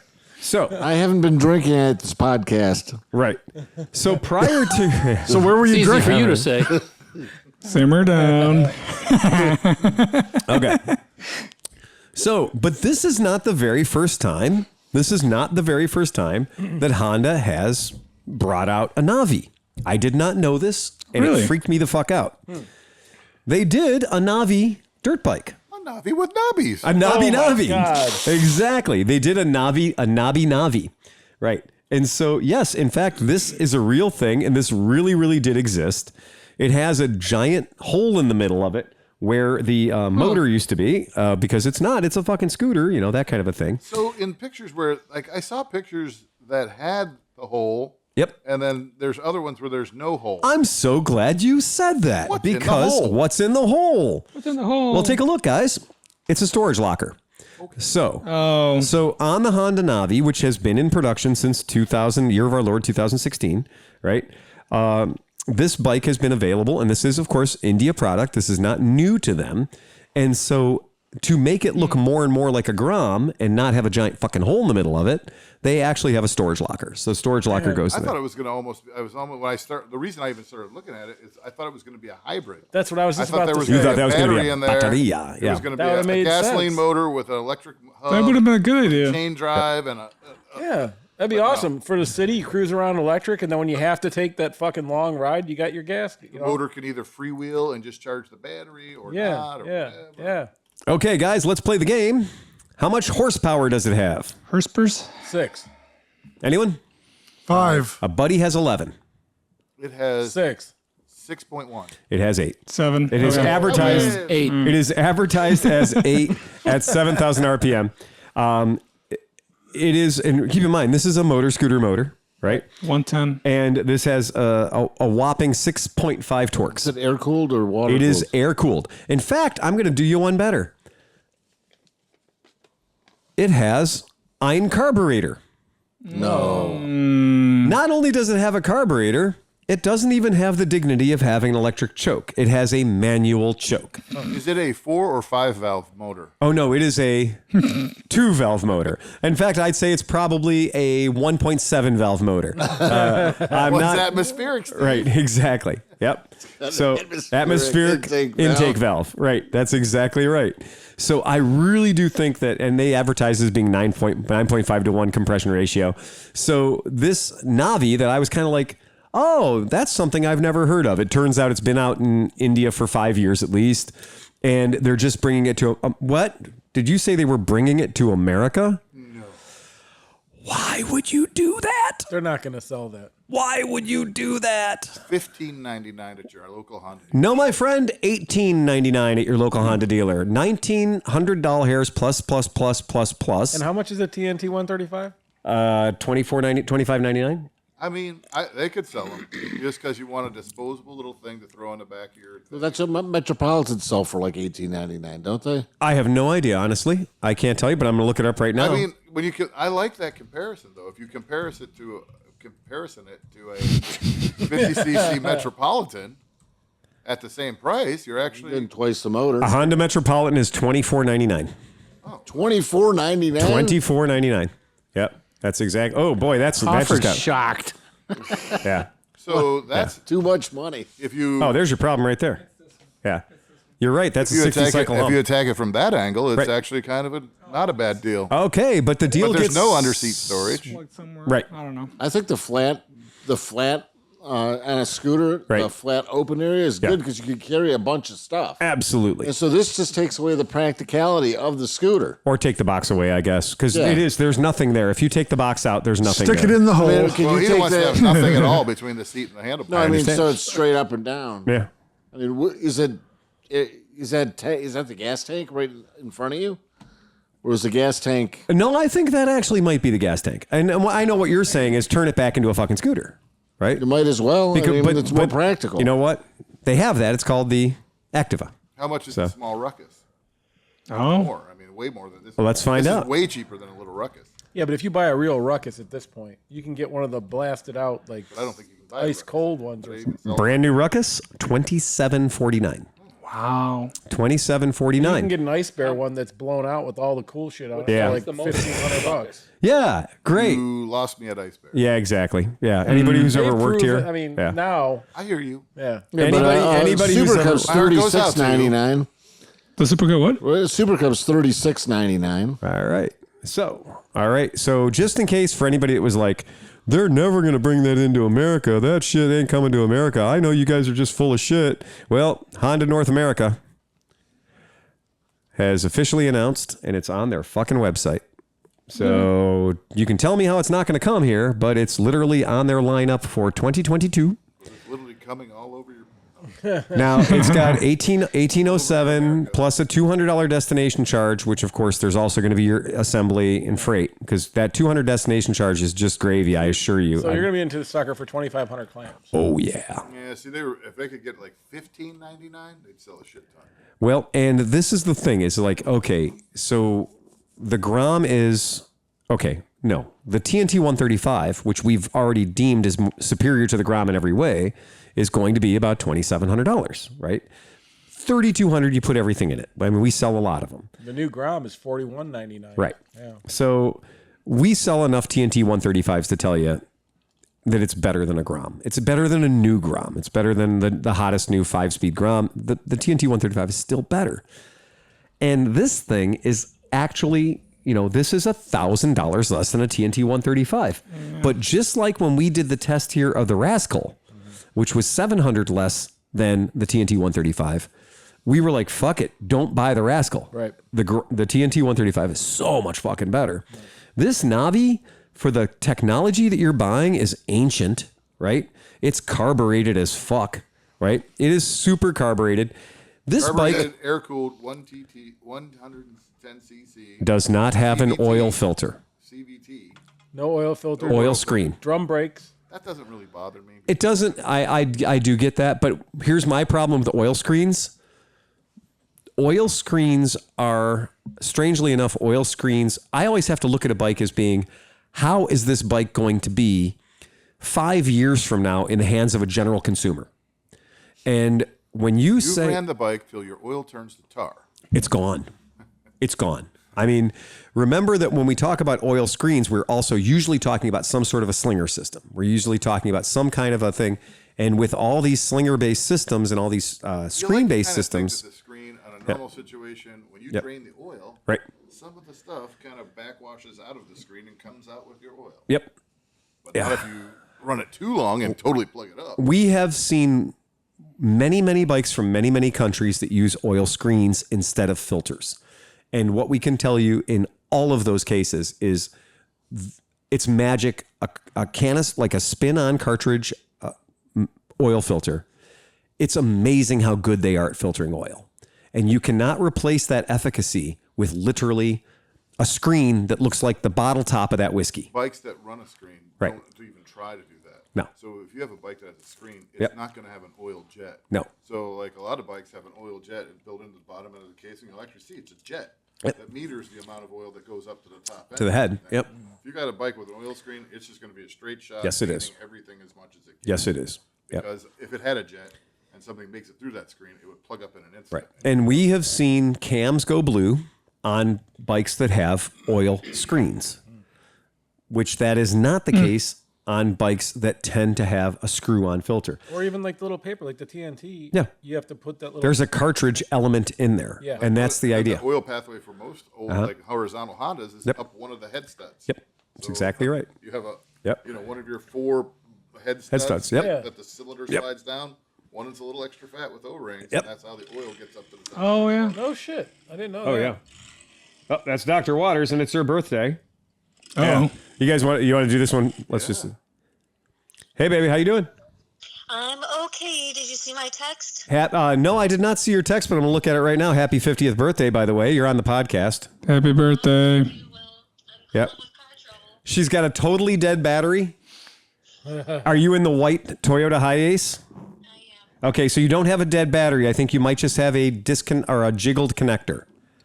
I can help you. I can support you in place. Let's take a break. No, we're just gonna let me take this Okay. phone call. Okay. All right. Yeah, you guys can take that. Okay. The battery's behind the seat, right? Right behind the passenger seat. Okay, so we're talking about the. What are your impressions of The Navi? Honda Navi? What do you think, Oscar? It has the look of a Would you miniature. ride this through Mexico? No. You wouldn't take it south No. or Little John? I think there's down to too many- Tijuana or anything No. like that? I think No. there's too many options in the $2,000 range that this is not going to be successful. Like it's too much. But It's gonna be too but slow. But I think the price range they did it on purpose that it's under $2,000. But what else It is- does look okay. like a Grum. It's a smaller version of it, and there's going to be cheap enough people that are going to be like, "Oh, I can get this one for less than $2,000." Can you get a Japanese? Well, this isn't Japanese. Yeah, I mean, It has can Honda you on get a it. non-Chinese motorcycle, street legal, anything for under 2,000? A lot of people are not going to pay attention I mean, where it was Taiwan, built, well, though. I mean, at one point, Phil was selling the Kimco. What was it? The K-pipe? The State 8, or the not State 8. The one Kimco was going for like $16.99 or something like that. The cheapest Kimco. But I think that was made in actually China. Well, but that's the thing. It still says Honda on it. It says And a lot of people do not pay a lot of attention like we they're gonna do think on where Japanese it's actually quality, built. but it's coming from India. Right, but most people are not going to look into this. So it's a Honda under $2,000. Fuck it, I'll get it. yeah, it might. I mean, it might. It might have a market. That's why It might. You could get into like lower than $2,000, like into the 15, 16. I mean, that's like I work at McDonald's. I could use my tax return to buy this thing. I don't think there are Well, any on that Hondas. note, when I went through after last podcast, I went through the drive-through down there at the Taco Bell's. Mm-hmm. They had a sign up that said, "After 7 p.m., crew $18 an hour, Dang. They're shift leaders 20, assistant managers $22 an hour, and they were offering daily pay. So you could What? you could go work an 8-hour shift and get paid that day. my company. Maybe the next day, though. I mean, they may say, come in tomorrow and get your pay. Right. So you actually show up tomorrow. Yeah. Right. The greenhouse I work at, they're hiring any job in the place starts at $17 an hour now and goes from there. So like mechanics and things like that, $25, $30 an hour, no It's problem. a crazy thing. I think there is maybe going to be some serious up pressure on salaries and on wages because we're also going to inflation. So everybody's going to be making less if they don't get a raise. Right. Well, and think about it. I mean, like the actual salaries haven't gone up in years. Like everything else has gone up. That was one of the arguments I had with my dad. Like a few years ago when I had my other job, I was making the same amount that my dad was as an engineer in 1971. But I was making it in 2019 and 20. Yeah. And his mortgage was $14 a month. I've always kind of like- been against the $15 minimum wage, but I've never been against some sort of increase. Right. Yeah. Yeah, I don't know. But back to the Honda so Navi. you're right, I don't what know. color would you like? So we see that there's a red, and we see that there's a uranium yellow. I wonder what else is available. Probably black. Yeah, they Maybe always a do white. a black and a white. Yeah, they had a black, a red, light green, and a dark green. I think that's what I saw on the options on the website. I like the Navi. The older one? Navi. Yeah. Nabi. Yeah, it looked better. Even if it had the hole in the center, it still looked kind of cool. Adventure Navi. Oh, that's funny. Oh man. So did anybody get any riding in this week? Maybe. It's been pretty shitty weather. I was dead set on I was going to come home. I lied to them at work and told them I had something very important to do. Left early. But today? And I went and rode my. He's coming in tomorrow to pick up his Versys. money. I told him I had a dental appointment, but I went and rode my Versys. Okay, so here are the colors: grasshopper I green. guess you didn't want to get anywhere fast. So, do you think that this bike is faster or slower than a Versys? Oh, good question. Side by side, same rider, Navi versus Versy. I think Probably this one's faster. I don't know. The Versys is all right, man. I like that bike. You couldn't keep up the other day. No. Oh, fuck you. You know what? I can make up for it in rider ability. You think you're badass? All right. I don't think I'm badass. Take your little Africa Twinster. Hey, Johnny Mac. So the colors are grasshopper green, ranger green, red, and not brown. Not brown. Not brown. Don't flush it down. Yeah, exactly. Okay. That's interesting. So not brown. What is not brown? Is that root beer? It's not brown. Let's see it. Throw it up there. It says right there, I've never seen a brown knot. I don't know if it's. Can you apply the color? I don't know if it changes the color on the. Maybe Phil get- already bought a bike for me clicking on this thing. I don't know. So would anybody like No, it doesn't change it. this Christmas liquor? No, I'm good. Yeah, pass it. Bring it around. Come on. Oh shit! It kind of It's tastes not like. horrible, but has a lot I'm of not a real cinnamon. fan of. Yeah. I'm It's not a got a real big fan red of flavor. spiced. I was gonna say it's Bourbon. it's kind of like a. It's in the family I like of straight bourbon. Fireball. It's I mean, almost like a like- Fireball. When I kind of mixed it thing. with the Coke, it really made the cinnamon in it. Yeah, maybe it's more for like mixing drinks. I It's went to fantastic. Yeah. Coke. I went to Porco Saturday night, You savage. and I started talking to the guy about these aged rums because we were sitting at the bar, and What's I John's- started what's tasting the these bartender's aged last rums, name, John? and they were delicious. Did you try the real McCoy, like the 12-year-old? Yeah, I tried the real McCoy. He said that they're the only ones with a 14-year-old. And then I was trying this one from Cinch just had a 14-year-old. Yeah. CIA, open up. No, Now he gets no, it. then there's another one somewhere It's the else. same with Scotch. 12 to 15 years old is best. Yeah. So then this other one they had Cinch has had a 12-year-old. a Gran Anejo, which I didn't know they used that term for rums. Gran Anejo? Añejo. Anejo. Añejo. Añejo. Yeah. So I didn't know Añejo. that. I didn't know that. I thought the term was like reserved for tequilas. I didn't know that it was for rums as well. But I've never seen it on a rum, that but it's one, just I got a aged. shot of it, and I What does sipped it. Anejo mean? What It's is like the word? aged. What does that word mean? He said, Aged. I just aged. figured, Age. So, I mean, yeah, it's aged rum. yeah, but it was like 20-year rum. That's aged. But I also found out that I mean the guy was really knowledgeable about like the I guess it's He was just the more rum knowledgeable than you podcast were. now, but No, we're going but to turn he this was saying into that because I have a question. some of the for very Dan. expensive stuff, like the top shelf stuff, I have at home. I have some 30-year-old stuff, and I have some 25-year-old stuff. But he was saying that once they age it, they add sugar back into it. But he To keep said, the process of the. Yeah. so I don't know. I mean, but the ones that we were drinking, the ones that he was giving me were just bourbon barrel aged. fresh. And with no added sugar, and they spiked. were really, really, really good. So That's I, super Really, good. So what's the difference if you had to I describe? have a question for the- Dan. When All right, you're but hold they on. were bourbon-esque. I mean, really, the rum was very bourbon-esque. Dan, It mellowed there's going to so be a much. question for you here. I heard that. Coming up. Yeah. So, What? Are there any investment grade liquors?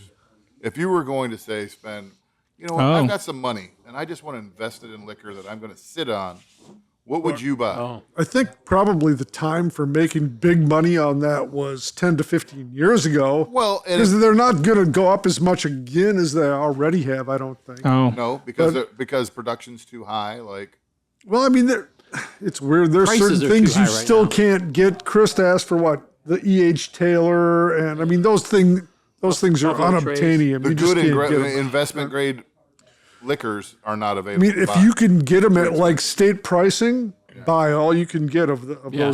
those really rare ones. Isn't there So another it doesn't make lottery any- right now? It doesn't Yeah. make any sense to just go buy a case of Jack Daniels and let it sit for 20 years. I don't. Yeah, probably not. No. Unless it's a different special Jack Daniels What that about somebody's like done. Whistle Pig? $50 a bottle. Buy a Put it case. in another cask and take it on a boat. But how do you? And You want to put it down in the bottom of the ocean? No, see, that's because it's on a boat. Remember, I told you take guys. it on a Anytime it's on ride. a Right. fucking boat. Store, you gotta You like boat bourbon. Phil, we're talking about investment grade. so many liquors oceans right now. What would in you buy and Kentucky. let it age? Okay, so first of all, Too much cross. the concept of investment alcohol is to me exactly the same as an NFT, a non-fungible token. It's like having a gun you're never going to shoot. It's like artwork. It might as well just be money laundering. Let the Because- bourbon be bourbon. Drink the fucking Thank shit. you. Ding, ding, ding, ding, ding. Right. You know when it's you know when that bourbon is going to be at its very best when it's going in your fucking mouth. That's how you know when the bourbon is at its very best. Here, here. Idiots just ruined my plan to buy like $5,000 worth of bourbon and have it be Look, sitting on it. we're sitting- Ended okay. up at the podcast. Well, how does that Okay. help us? If you're sitting on it. You think I'm going to be able to sit on 5,000? No, if you did though, it'd be smashed. So it's fucking worthless. Okay. Tastes like shit. I mean, Some of the good bourbons, that's like 4 bottles. okay. I hate to do this to Dan and put Dan on the spot. Okay. Again? Oh, again, he's already. Oh shit. What is a bot? Like we have some Stranahans here in the building. That's from the old days of Stranahans before the buyout and everything else. I know what that bourbon cost per bottle to buy it then. 10 years ago, right? 12 years ago, whatever that was. What do you think a bottle of that is worth right now? God, that's one I haven't looked at, but it's it's crazy what they get for some of this shit. My friend Tim just had someone offer him $100 for an empty Pappy Van Winkle bottle. An empty bottle? An empty bottle. So and I'm like, the guy's like, oh, I just collect them. I'm like, fucking bullshit. You're going to put some cheap whiskey in it Yeah. and sell it to I somebody. know damn well you're not going to Damn. collect Right. the bottle, what you made dipshit. it? So I watched. not for $100. I watched that documentary on like the Money Thieves or whatever it was on Netflix, and it talks about the whole Pappy Van Winkle thing and how guys that were there were just like shoving them in their pants that worked at the distillery. Yeah. And how did that happen that it went from like being something and all of a sudden they were worth like $4,000 a bottle? I don't know, just because the real Van Winkle Reserve, there just was only so much of it. Whatever they're making now is just made to taste like that. I don't think it's not the actual old Pappy Van Winkle anymore. That's exactly right. Could a strategy be that you wait for something new to come out? That top shelf And new one jump that on it? shows up at the state store. So you buy it and you bring it to the podcast. Mm-hmm. Everybody drinks it and says, you know what? This is really good. It'll probably be fantastic in 20 years. Right. And while it's right now $30 a bottle, Right. we buy 2 cases of it and we save our receipt from the liquor store the day that we bought it. And we literally have the receipt that we bought Right. it 20 years ago Yeah. and we put it in the basement. Right. Well, then you have to pay like some celebrity like 10 grand to fucking be in a picture somewhere drinking it, saying it's the greatest fucking thing in the world. I think that's Or- what happened to that Pappy stuff. And you'll probably have to commit suicide too to make it To make it right, Yeah, exactly. but didn't you say that once it's in a bottle, nothing good ever it happens. doesn't change? I mean, it doesn't doesn't get change. better. It doesn't Once change. it's in the Doesn't bottle. age. Right. Right. Doesn't age anymore. So Yeah. you're saying we have to go straight for buying a cask from somebody. Well, that's not a Or bad if idea, you- though. I mean, You don't, just don't find laugh. something I mean, good because you enough can that's do that. inexpensive. Well, You can buy casks Well, I think of, at one of time bourbon. I looked, it was a cask of just Jack Daniels was like $50,000 or something. And you might be able to make it work in 20 years because my experience is as the price goes up and the rarity increases, the quality of what they're making goes down. Exactly. They're trying to make more and more of it, and it's just they're blending it different. That's why I think the strategy of getting that first cut of the first stuff where they were really trying hard to break into the market, start buying those new arrivals on the market. Well, that's what we got. That's that thing from Fuel, that company from Fuel. The heavy Right, metal or whatever. American Steel. American Steel. I haven't contacted them yet. Yep. Yeah. Hotel Tango. Yeah. It's to buy a barrel of bourbon is between $4,000 and $15,000. Maker's Mark will sell you a barrel. Fuck, Maker's Mark will actually do a barrel for you with a plaque on it that's got your name on it and everything else, and then you can have a barrel of bourbon for your fucking house. our friends did that in Ireland. They were on their like a honeymoon in Ireland. Yeah. And there was a startup Irish distillery, and they bought 3 barrels of bourbon to get like at a future Irish date. whiskey. Yeah, whatever. Irish whiskey. Right. So then They put them on layaway. no, so then they left it for 10 years, and they said that the volume reduces in the The Angel's Cut. The Angel's Yeah. Cup. Yeah, exactly. Yep. so So then they said that the distillery offered them like 3 or 4 times what they had paid for the barrels to buy them back, or just to ship them the barrel, or to bottle it for them and ship them the bottles that they did. And so they sold one of the barrels, which paid for all 3 of the barrels. Yep. And then they bottled the rest of it and got the rest sent to them. So they got it all for free. And you can do with Makers. When we did the tour, the Makers deal was they figure a bottle of Makers at $50 a bottle, and there's 240 750 milliliter bottles in a barrel. Okay, so that just in math, like figuring out nothing, that's a direct $12,000. So to buy the barrel from Makers that we were looking at was $13,000. So is it that much of a discount? Yeah, it's about $1,000, I guess. But that's the same as, were you planning on buying 240 bottles of bourbon? So if you were planning on buying, you better like it.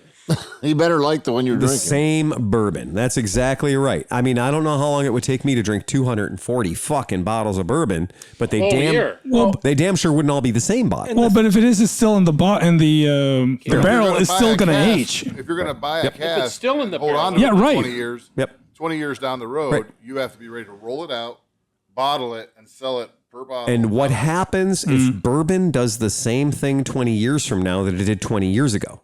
So bourbon went from being something that was fun and drink and like people drank it.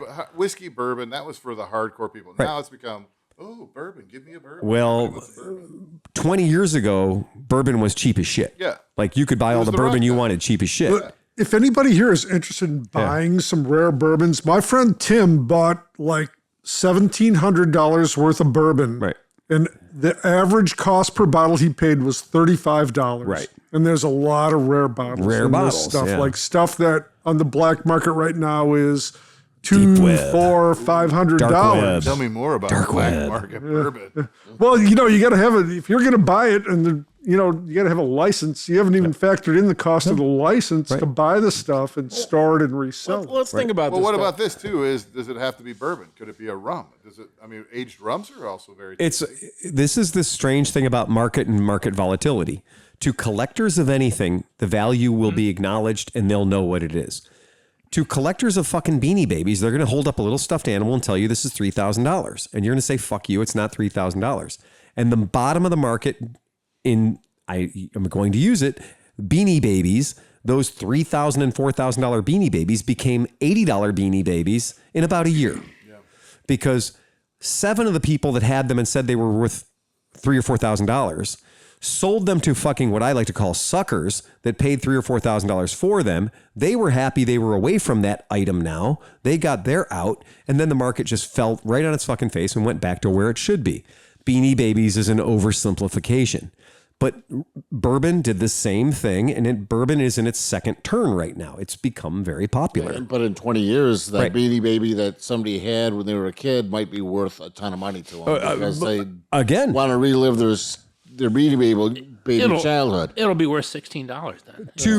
Double the normal price. And then the argument, though, is I talk to people all the time that come through the door that believe that because they have a 1961 Cushman in their garage, that it's worth $20,000. And I'm like, it is not worth $20,000. In fact, I tell you that you're going to go out and you're going to have a hard time finding $3,000 for that. I've got 2 Honda GB500s. Oh my God, that's worth $12,000. No, it's fucking not. Once every 5 years, somebody pays $10,000 or $12,000 for one that happened to be at a dealership that happened to have no fucking miles on it, and then everyone thinks their bike's worth $12,000. That dude who showed up to us at AMA Vintage Days when we were doing the Zero demo rides, that guy showed up on a beautiful GB500 that had a crack in the frame. The frame was cracked. Don't know how it got. No, I'm sorry. It wasn't cracked. It was dented. It had a big fucking dent in the frame. But it was in an area where it didn't affect the straightness of the motorcycle because there was a motor bolt, adjacent to it. It was just a ding. I think a forklift operator probably hit it when they were unloading it out of the crate or putting the crate on a truck.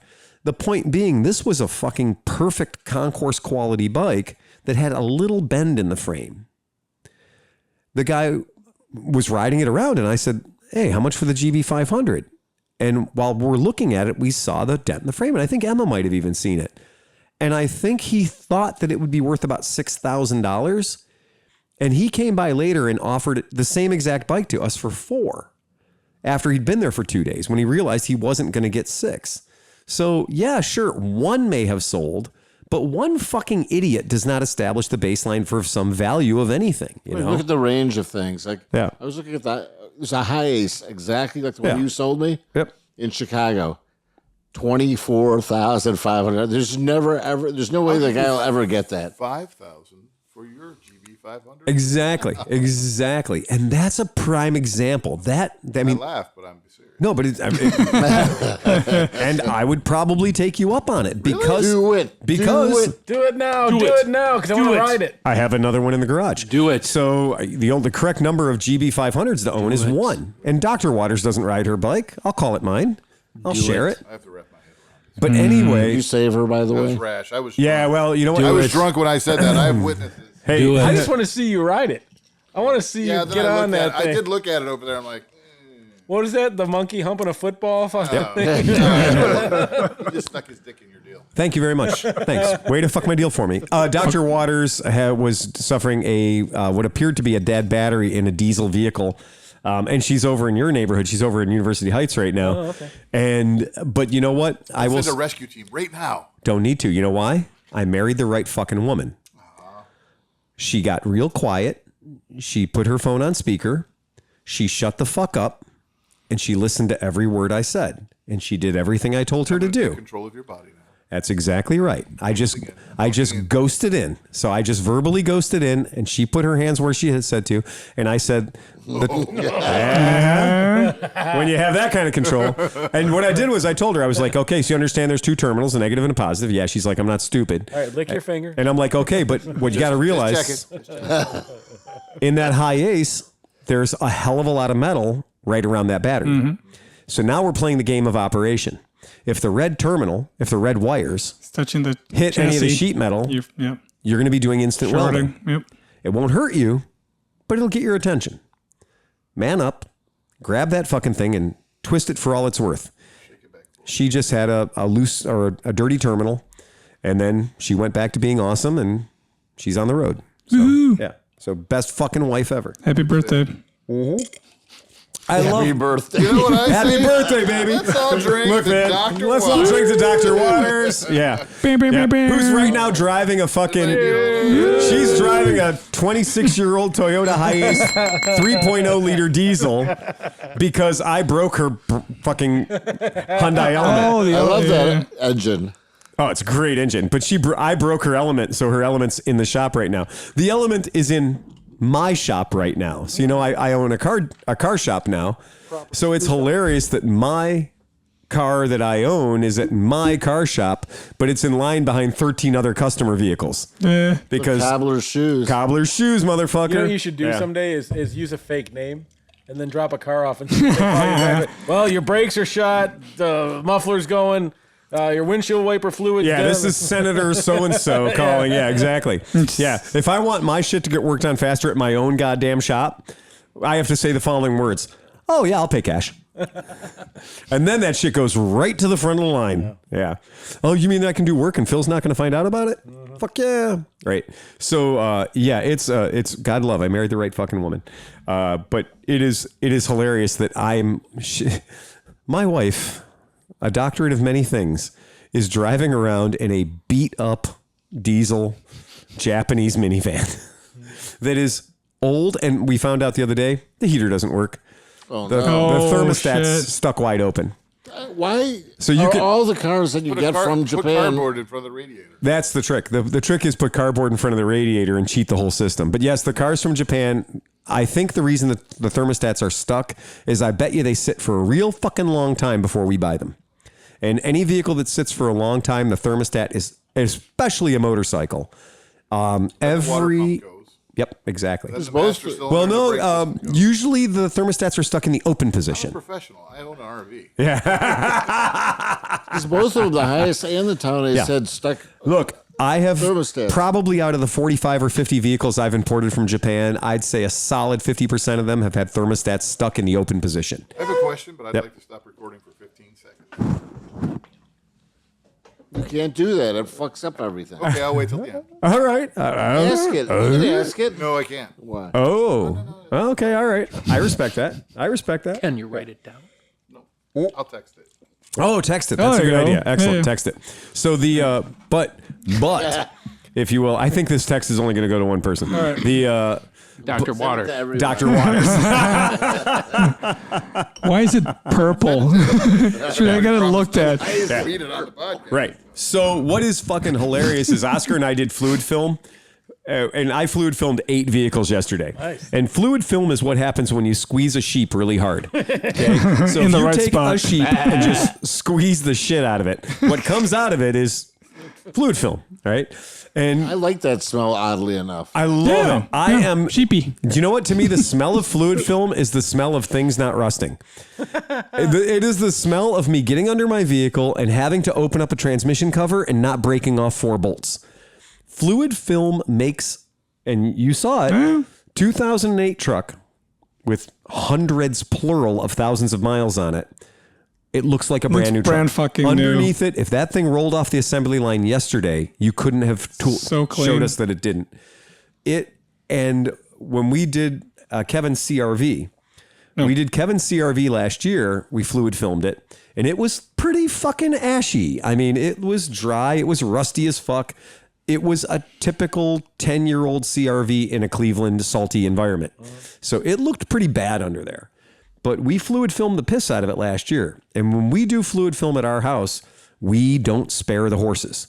We don't spare the sheep. It is like 7 sheep per car. You have like a sprayer, right? We have we have what's in the industry is called an airless. So it's an airless sprayer. It's 1500 PSI. We only push it about 600 PSI for the fluid film. And we take the fluid film and we put an immersion heater in it, a big fuck off immersion heater that brings the temperature up to about 130, 140 degrees in about 5 minutes. Viscous. And it literally goes on like wet wax. And then it just hardens up and it's awesome. Because if you try to do it at anything below like 80 degrees, it's like...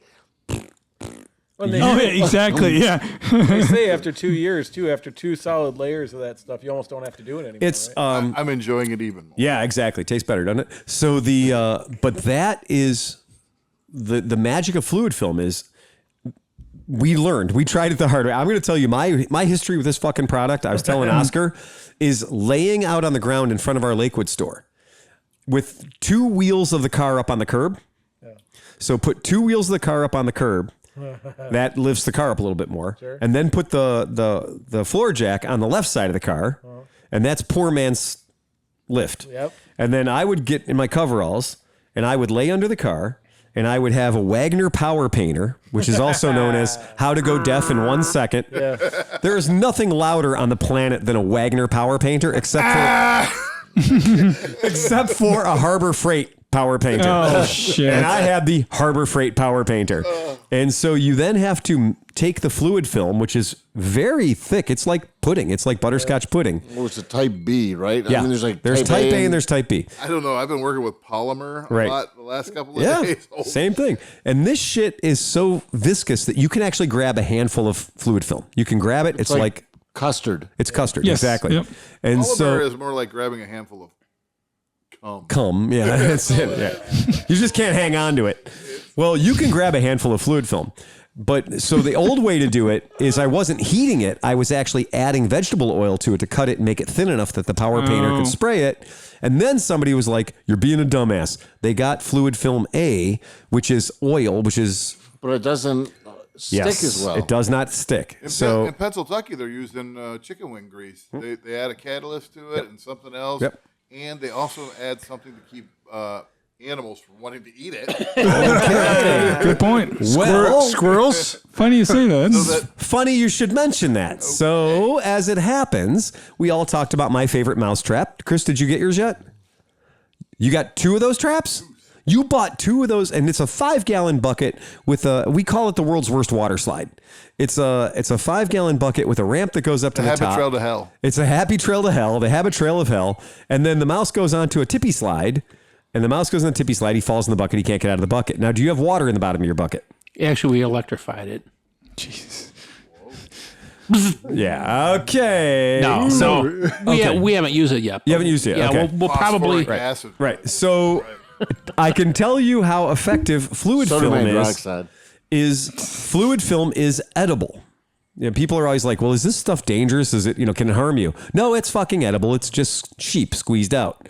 It smells interesting, but it's lanolin. It's what women pay money to have put on their hair and their face and their hands and everything else. My hands have never been softer, by the way. If anybody wants your hands. if like anybody for wants a 2 handy, weeks, your hands. yeah, for the next 2 weeks, these are not even my hands. I don't recognize these hands. Stranger. The stranger, right? I just fluid filled my car. It's date night. Yep, it's date night. I would pay a phenomenal amount of money to see two women rolling in polymer. And polymer.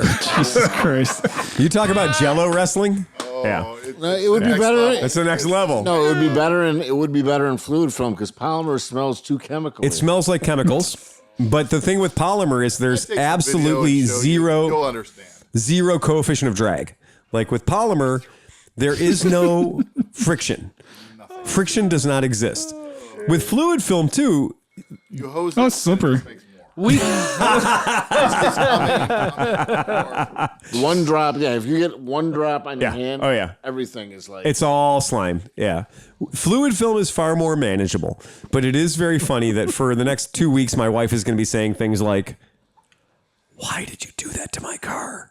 Like you got to be careful not to lean your clothing on your car or anything. Like this stuff does get everywhere. I mean, the first 5 minutes has got to be like burn off of the exhaust. Yeah. Oh no, the first 5 minutes. Yeah. Oscar drove his car home last night. Is after, it going to catch fire? Okay, let's Nope. just wait a little. No, and we've actually tried to light it on fire. My technique. So we use the 1500 airless sprayer, right? Because I can heat the entire 5-gallon barrel of fluid film. So I can heat the 5 gallons and then we pump it through the gun and it works great. I mean, zero problem pushing something that is the consistency of tapioca Minimal pudding. overspray. It's amazing. But then we also have the cup sprayer, which is a traditional paint gun. It is everything everybody knows about a cup sprayer. It shoots at about 80 PSI. And instead of having a tip on it, we have a noodle and a dentist pick that goes up inside the door frames and up inside the water holes and everything else.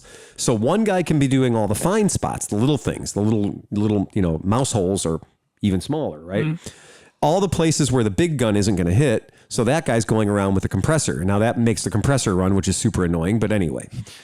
But none of this sounds like it's going to be quiet. It all sounds like the airless is great because the airless makes almost no noise. That thing's fucking quiet. But the crazy thing about the fluid film in general is when we used to do this, we would end up with fluid film like the floor of my garage looked like a fucking ice skating I was about to rink. say, you could Slippery as probably hell. rent it for kids like skating in it. The slippery factor of the floor when we were trying to do fluid Chris, film. do you want to run and get me some more ice cubes? We used to fucking in the garage.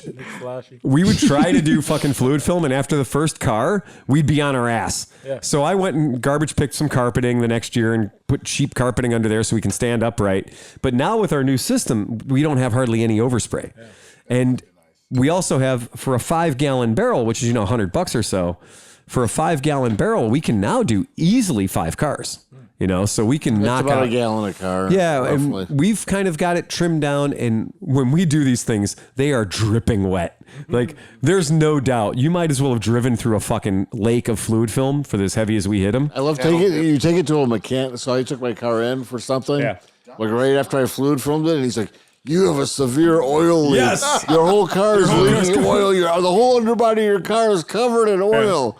And you're like, okay, That's noob. just cheap. Yeah. I'm like, you fucking noob.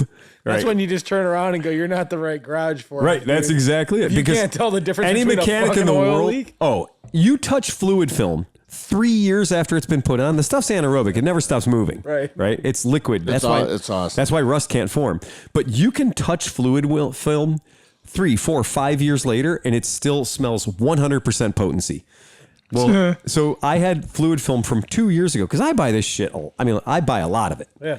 And so I had fluid film that was left in the bottom of containers, 3 or 4 years old. But I've cleaned these containers out. You could eat out of them, right? And now that I've got this hot system where I'm literally You heating ever the get shit. mold growing in the top How much of do you it? think No. 20-year-old No. fluid I film had is worth? like 3 pieces of like mold. No, but I growing. do have mice, Steve. Mice, plural. Because you know who loves fluid film? That's Mises. Apparently Mises. Do you know who can swim in fluid film? Not Mises. So I'm going to tell you a little something about mice. They can't swim in fluid film. No. They make adorable, chubby little corpses. They just ate themselves to death. They're literally. I pulled my one barrel of fluid saw film out one, that I yeah. didn't have a roof. I didn't have a cap on it. And it was like an inch in the bottom. That poor mouse must have been like, I'm in hog heaven. All his friends are like, you can do it. You can do it. All you have to do is eat 3 more pounds of fluid film and you can walk home. That's I'm it. going to put all this fluid film Yeah. inside me. Yep. And Crawl out of this. he'll crawl out the size of a house cat, but it is, and of course it's obviously slippery, so they can't climb out. Plus, he probably has diarrhea for days, dude. Just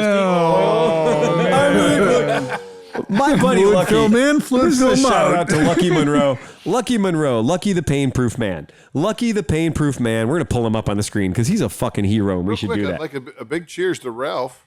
Yes, exactly. Thanks, Rose. Holy fuck, look at the bottle. It's almost done. Oh, yeah. That bottle's not going to survive a podcast. Dude, McSloshy no way, is no back. how. I've missed Yeah. McSloshy. Yeah. So, And a sidekick, Silent Steve. Silent Steve. No, when you were gone, Yeah. Steve turned to Oh, they're hugging Grumpy now. Swordknife, the science guy. He gave us a whole fucking breakdown. Oh, you It did? was fucking Nice. amazing. Awesome. I hate missing stuff. So this is my buddy Lucky. So Lucky's the pain-proof yeah. man. Yeah, I've told people And about this guy. and Lucky at the end of his show, you can take a staple gun and you can take whatever denomination of currency you want, and you can use the the Black & Decker staple gun, and you can staple money to Lucky. He will actually let you staple Right now, I would currency let to him. Somebody staple $5. And if you look, there's a $20 on his tit. Like that's actually at our event. That's the Road Rash Bash right there. Yeah, that's Kevin. Yeah, that's Kevin in the Kevin in the background acting background, as the yeah. MC. And so Lucky's a fucking hero as far as I'm concerned. But anyway, one of Lucky's gags, one of his most famous gags, is that Lucky will drink a quart of motor oil. Yeah. Woof. Yeah, that shut the fucking room up, didn't it? 15W40. No, it turns out there's a secret to drinking motor oil. And I'll bet you didn't know what it It has is. to be straight weight. Wow. How long were you in the Damn. circus? I was have the- never Steve. I have never met I was a anyone. dog-faced boy. I have never met anyone that knew that answer other than Lucky. It would be nice if it was a $5 bill. 5 singles is kind of like. I have You know a- what? I think that's better for me. Less penetration. Well, Not after a the whole pay. stack of singles, man. If I yeah. give you $5, I'm gonna get some Are penetration. you gonna staple it on his butthole? Honestly, I'll let you staple it. Sleepy, I can't even tell you where my staple gun is right now. And here's the problem is, if you do find my staple gun, I know in Lucky's act he's using 1/4-inch staples. Yeah. Yeah, he's not just using a little. And I know that in my gun, I've got the 1/2 inchers. Well, that's what I wanted. Yeah. And you want no part of that. Well, you John's want always no fucking part of bone, that. dude. You've always wanted your nipple pierced, right. dude. I got half-inch staples Man, I there. was willing to man up. Well, I mean, yeah. So Jesse, our buddy Jesse Noblet, when we were doing the Road Rash Bash, he wanted to get a shout out. He wanted some airtime at the bash.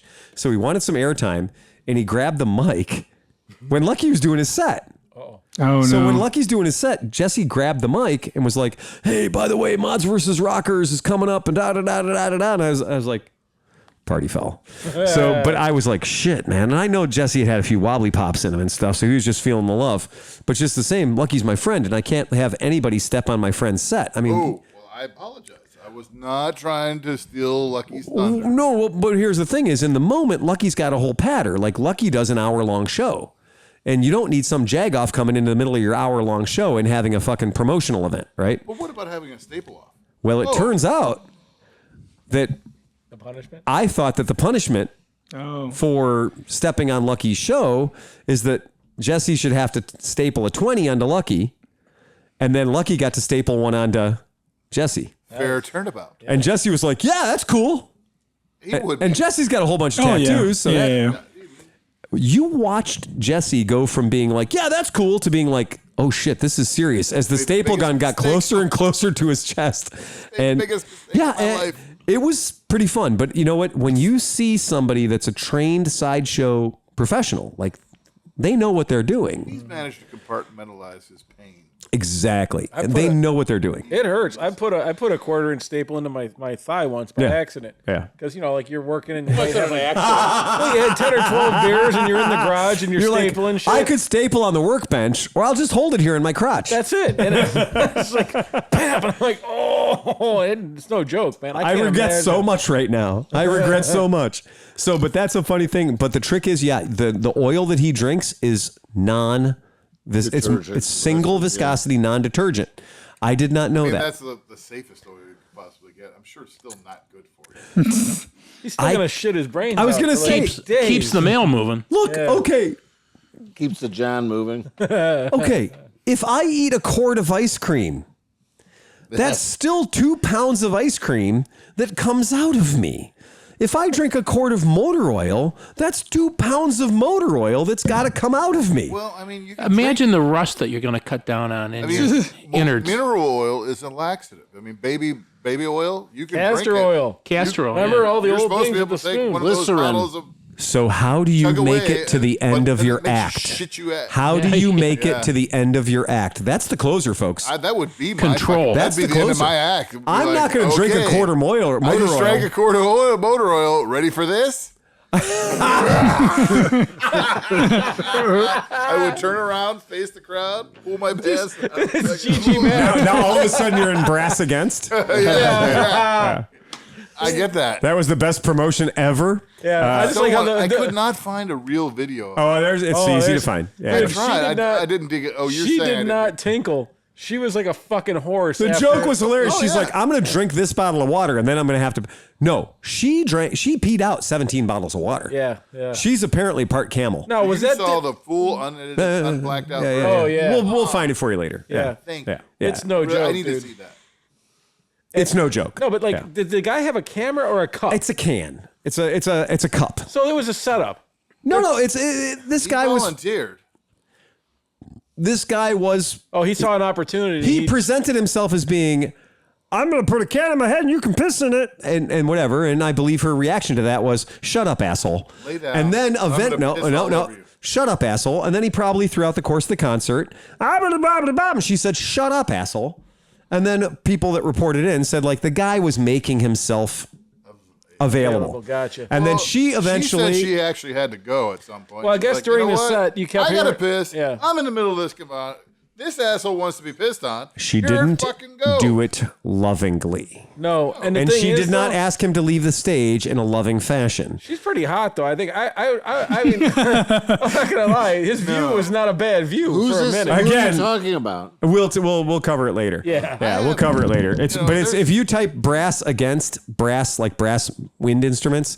If you I have type various brass kinks, against, and yeah. being peed on is not one. No, it's definitely not. But Being before the pooped on is not one. of them. no. But before that came out, he had a really good view of the scenario. Being That's all I'm farted on. saying. Okay, I might be able to. John, That happens every night, so it doesn't really matter. John's got that $39 a month cake farts fucking subscription.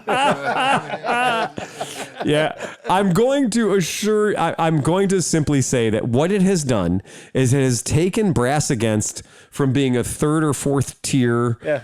Mukapatsa, They're whatever. a cover Yeah. band that plays like Rage Against the Machine Yes. with horns. There's They don't nothing suck. wrong No, with they're that. great. They're fine. I love every part of it. I have no problem with anything that they're doing. I am a big fan of all of the above.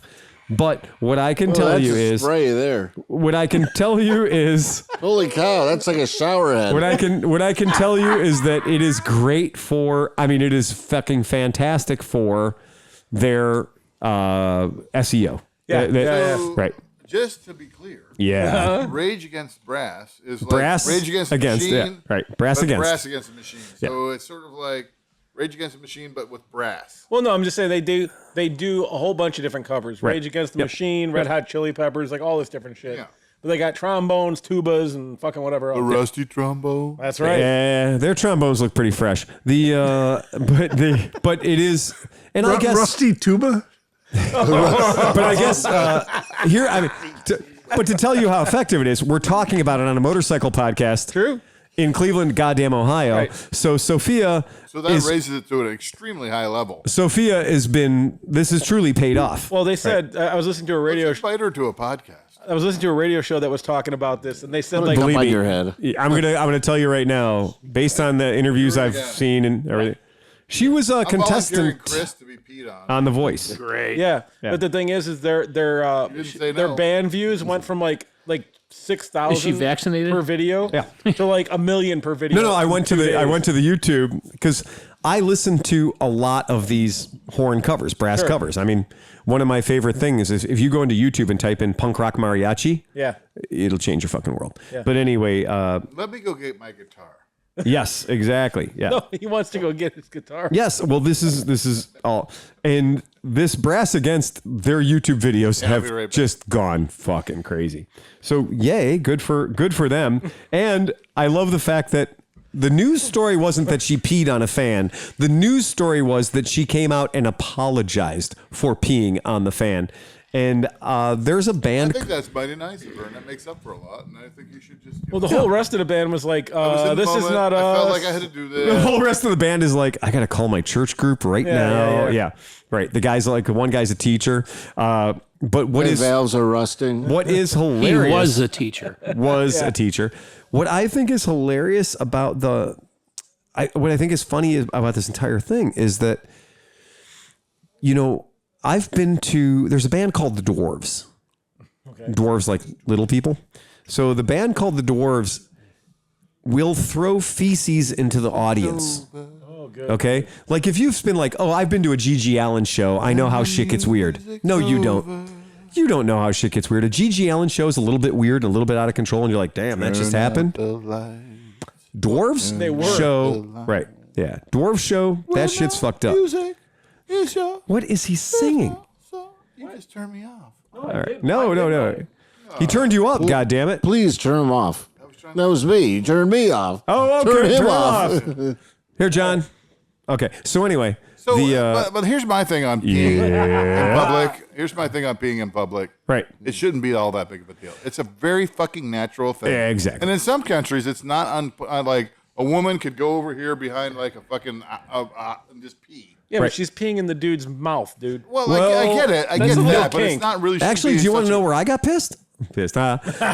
Where I became offended was not that she was peeing on his head, because he clearly wanted that to happen. Right. He was consensual. It was not only was it consensual, it made his fucking year. It made his right. life. Yeah. Okay, because that Still hasn't taken a shower. No, he did a spit take when he leaves But the here's fucking thing. He's the like, no. The problem is he takes his hands and he goes down onto the stage and he splashes the pee and the pee from the cup. Yeah. He throws it out on the audience. Those parties are non-consensual. right. And actually, as weird as it is, that's what bothered me. Sure. Because I've been in the pit for all kinds of weird stuff. I've also been at music festivals where Renee and we've been in a show and I've been like, okay, I need you to stop moving for a minute. Why? Well, I've drank 7 beers. There is no way that I'm going to fight through 9 million motherfuckers. Right. I have managed to fight us all the way to the front row of this venue. Yeah, you gotta pee. There are 10,000 people here all pushing against us. I'm going to pee now. Now, just acknowledge all I need you to do for the next minute is not fucking move. I won't hate you. Don't You back. do. Because if you do, Don't back into me. I'm gonna Don't pee into push your against me. Don't do anything. I'm just letting you know this is a good time to go full statue. I need you to be Medusa-sized. I need you to just be turned into a pillar of salt for the next minute and not think about where my pee is going. Well, and here's the thing too, because I've been to shows where like guys are doing that, Yeah. but they're hammered, right? Yeah. So some guy sees him doing it, and the worst thing that you can fucking do is slap the guy on the shoulder. No, you know what he's going to do, right? He's gonna fucking He's gonna turn around. I think the dick punch is the best. Right. Here's a rule. If you go to concerts and you're in a front row of a concert and it's a really good concert and you're old, but somehow you've managed to fight your way to the front somehow for some stupid reason, and you drop your phone, just buy another phone. Yeah. Right? If you drop your sunglasses, I'd say it's a $300 limit. Yeah. If you drop your hat or your souvenir t-shirt, fuck that. It's gone. Because I assure you, if it's a punk rock show and it's packed, You don't want to pick that up. that floor is wet and it ain't beer. No. Because punk rock shows, good concerts, people fight really, really hard to get to the front. It's blood, People guts, died and trying to beer. get their phones out of vault toilets, though. Again, in Cleveland. Yeah. Down at the Metro right. Park. Yeah. There's certain things, and Pair of that's sunglasses. yeah. Dude went in the backside Yeah, to get that's the it. sunglasses. He passed out. His woman went to go get him. She passed out. Dad came to try to get both of them. He fucking passed out, and they all died. Should have sent me. Well, now you're conditioned. He's a trained professional. Your vault tested approved. Yeah, your vault toilet approved.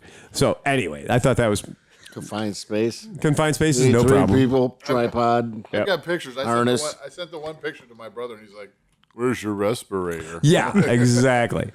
Yeah, Hey, are you going to Porco's? yeah. All right, it's time. Are we going to Porco? Yeah, we're going to Yeah. Porco. Yeah, Right now? right now. Yeah, right now. that was the plan. That was the That's why we plan. said to get here at 6. Yeah.